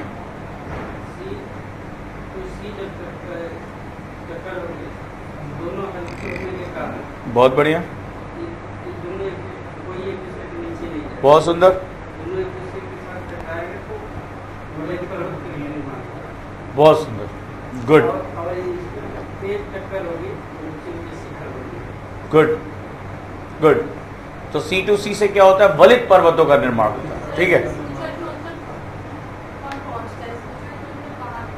जो मूवमेंट कर रहा है।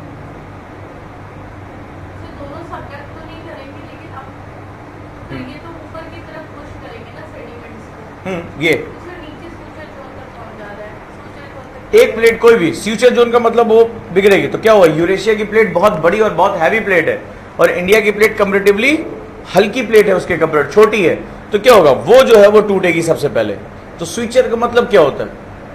जहां पर आप टूट रहा है, विखंडन हो रहा है, जहां हमें सिलाई करनी है, ठीक है, तो वो उसके लिए काम करना है। ये होता है हमारा एंटीक्लाइन और सिंक्लाइन। जब फोल्डिंग होती है, ठीक है, तो एक सिरखर जो है ऊपर की तरफ जाता है और दूसरा हिस्सा नीचे की तरफ जाता है। ठीक है, तो this is called anticline, right? जो ये जा रहा है ये तुम्हारा जो है वो एंटीक्लाइन और सिंक्लाइन वैलीज हमारी यहाँ बनती है ऊपर की तरफ, right? This is movement anticline and this is the sinking, syncline होता है। तो ये क्या होता है? इस तरह का जो है ये वलन है। ये क्या होता है? एक चट्टान में जो होता है वलन पड़ना शुरू हो जाता है। तो यहाँ पर भी हमारा क्या हुआ? हिमालय के निर्माण में इस तरह के स्ट्रक्चर हमें मिले।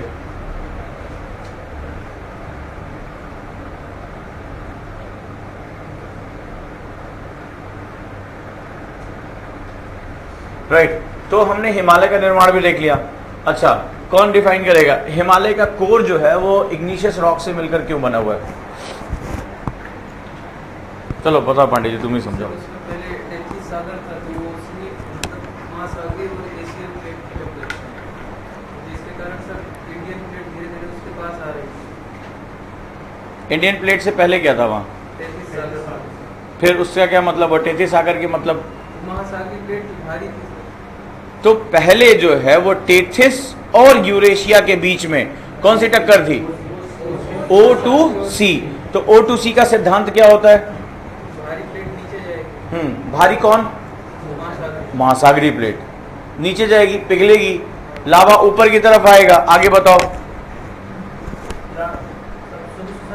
बोलो। बहुत बढ़िया सर। O2C टकराएगा तो मतलब जो महासागरीय प्लेट होगी वो नीचे जाएगी, जिससे मतलब लार्वा बनेगा और वो क्रस्ट को तोड़ते हुए ऊपर आएगा। कहाँ ऊपर आएगा? जहाँ पे मतलब पतला होगा। कहाँ पर पतला होगा? उसके किनारे किनारों, पूरी बात बोलो, महाद्वीपों के किनारे किनारे जहां भूपर्पटी पतली होती है उसको तोड़ते हुए बाहर आएगा। तो इससे क्या होगा, ज्वालामुखी की पेटियां पाई जाएंगी, उसकी पट्टियां मिलेंगी वहां पर।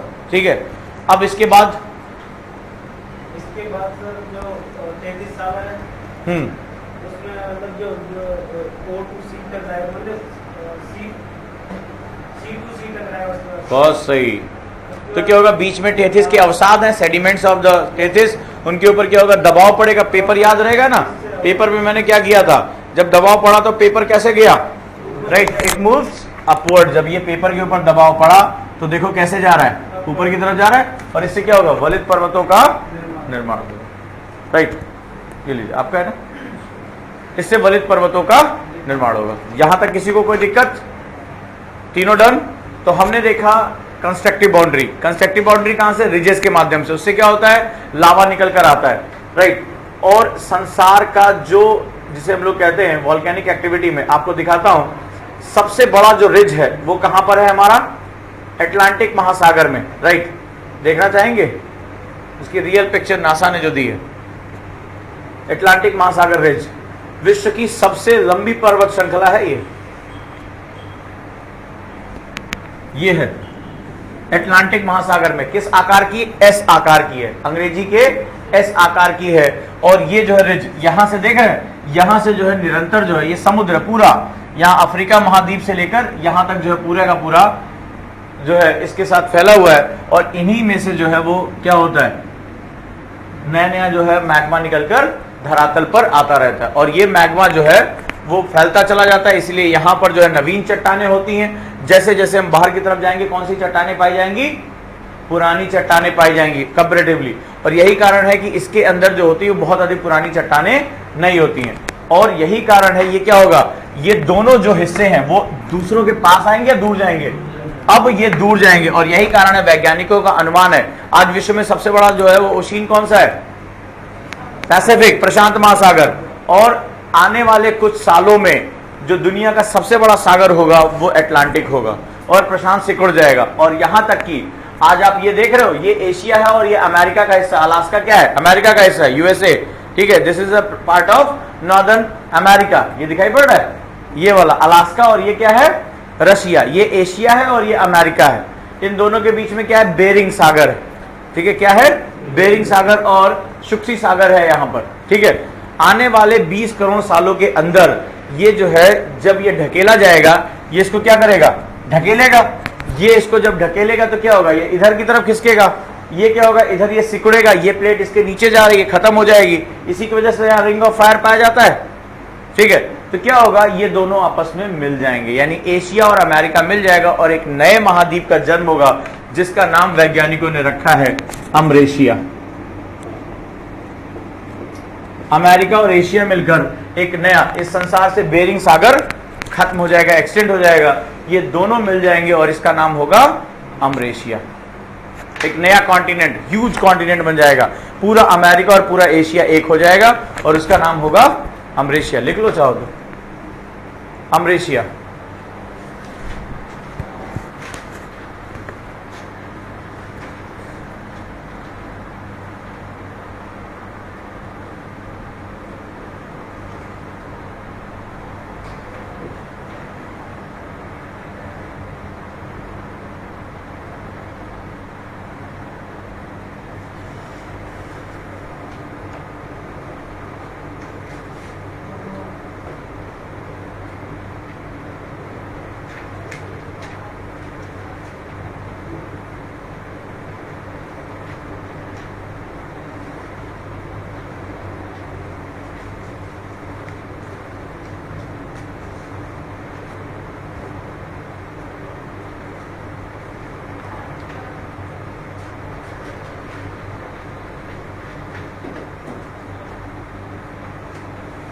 राइट, ये कौन सी टक्कर है,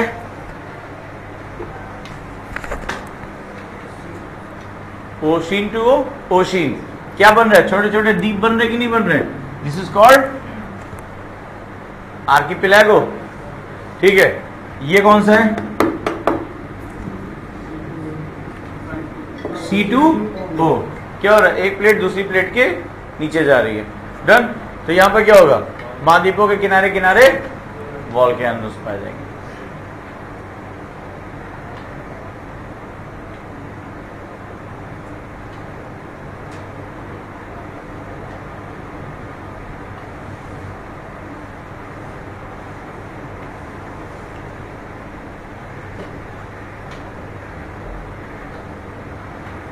अब एक प्लेट का तीसरा किनारा हमारा बचा है।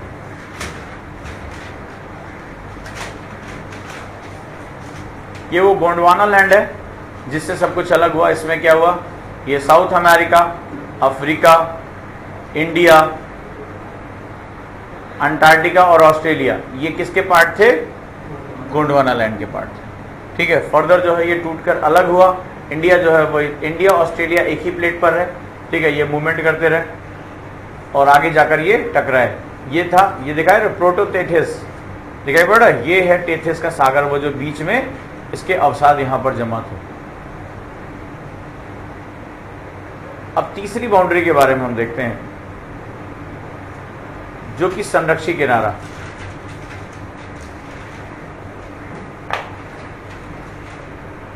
जहां पर प्लेटों का ना तो निर्माण हो और जहां ना नुकसान हो, राइट। वो उस कंडीशन में जहां पर प्लेटें एक दूसरे से क्या हो रही हैं, रगड़ खाती हैं।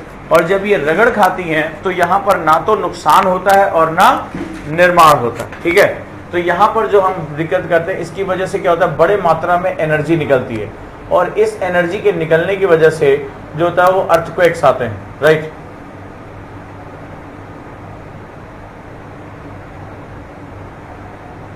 देखो, जब ये प्लेटों में फॉल्ट पड़ते हैं, ठीक है, ये क्या होता है, आपस में रगड़ खाती हैं, तो बहुत बड़े पैमाने पे, फोकस दिखाई पड़ रहा है, बहुत बड़े पैमाने पर जो है, मान लो ये लाइन जो दिखाई पड़ रही है, इससे चट्टान क्या हो, चटक गई। ठीक है, इसमें क्या हुआ, फ्रिक्शन हुआ, ये क्या हुआ, चट्टान टूट गई। जब टूटती है तो बहुत बड़ी मात्रा में ऊर्जा निकलती है, एनर्जी निकलती है। कौन सी एनर्जी होती है, डायनेमिक एनर्जी होती है। और जो हमारी पृथ्वी पर स्ट्रक्चर्स पाए जा रहे हैं वो डायनेमिक है, स्टैटिक है, मोस्टली स्टैटिक है। तो जब डायनेमिक एनर्जी स्टैटिक स्ट्रक्चर को मिलती है तो क्या होता है, स्टैटिक स्ट्रक्चर वाइब्रेट कर जाता है, हिल जाता है, और अगर वो मजबूत नहीं है तो गिर जाता है। सारा खेल किसका चल रहा है, केवल एनर्जीज का चल रहा है। ठीक है, ये कौन सी एनर्जी है, डायनेमिक एनर्जी है। आप आराम से खड़े हो, कोई आदमी आता है दौड़ता हुआ आपको धक्का मार देता है, बॉडी का स्ट्रक्चर कैसे हो जाता है, या तो हम गिर जाते हैं या हिल जाते हैं। तो क्या हुआ, उसकी डायनेमिक एनर्जी हमारी स्टैटिक बॉडी को मूवमेंट हो जाती है। यहाँ भी क्या होता है, यहाँ से बहुत बड़ी मात्रा में ऊर्जा निकलती है। ये जब निकलती है तो क्या होता है, जो चट्टान टूटती है या मूवमेंट होता है, ये चारों तरफ फ्लक्चुएट करता है। ठीक है, तो इससे जो होता है, जनरली जो भूकंप आते हैं वो जब चट्टानें आपस में टकराती हैं या टूटती हैं बिना उसमें निर्माण किए, बिना विनाश किए, यानी कोई प्लेट किसी के नीचे नहीं जा रही है, कोई प्लेट किसी के ऊपर नहीं जा रही है, तो वहां पर क्या होता है, वहां पे फॉल्ट पड़ते हैं और इससे क्या होता है, बड़ी मात्रा में एनर्जी जो होती है वो रिलीज होती है और अक्सर ये भूकंप आते हैं। ये भूकंप जब समुद्र के अंदर आते हैं तो इसको क्या बोलते हैं, सुनामी।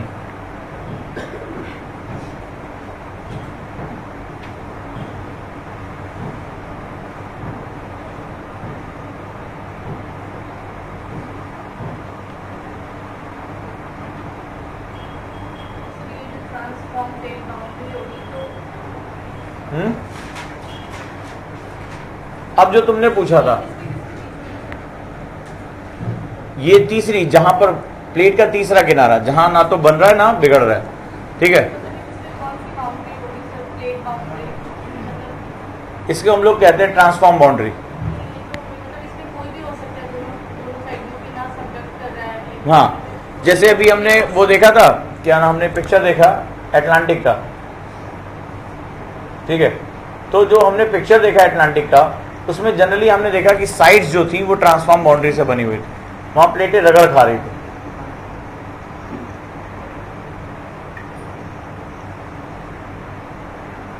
तो जो आपने पूछा था लावा निकलता कैसे,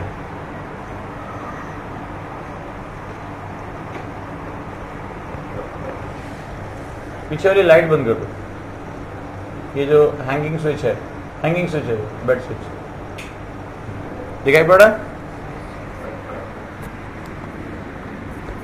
अब देखो ये लावा कैसे काम करता है।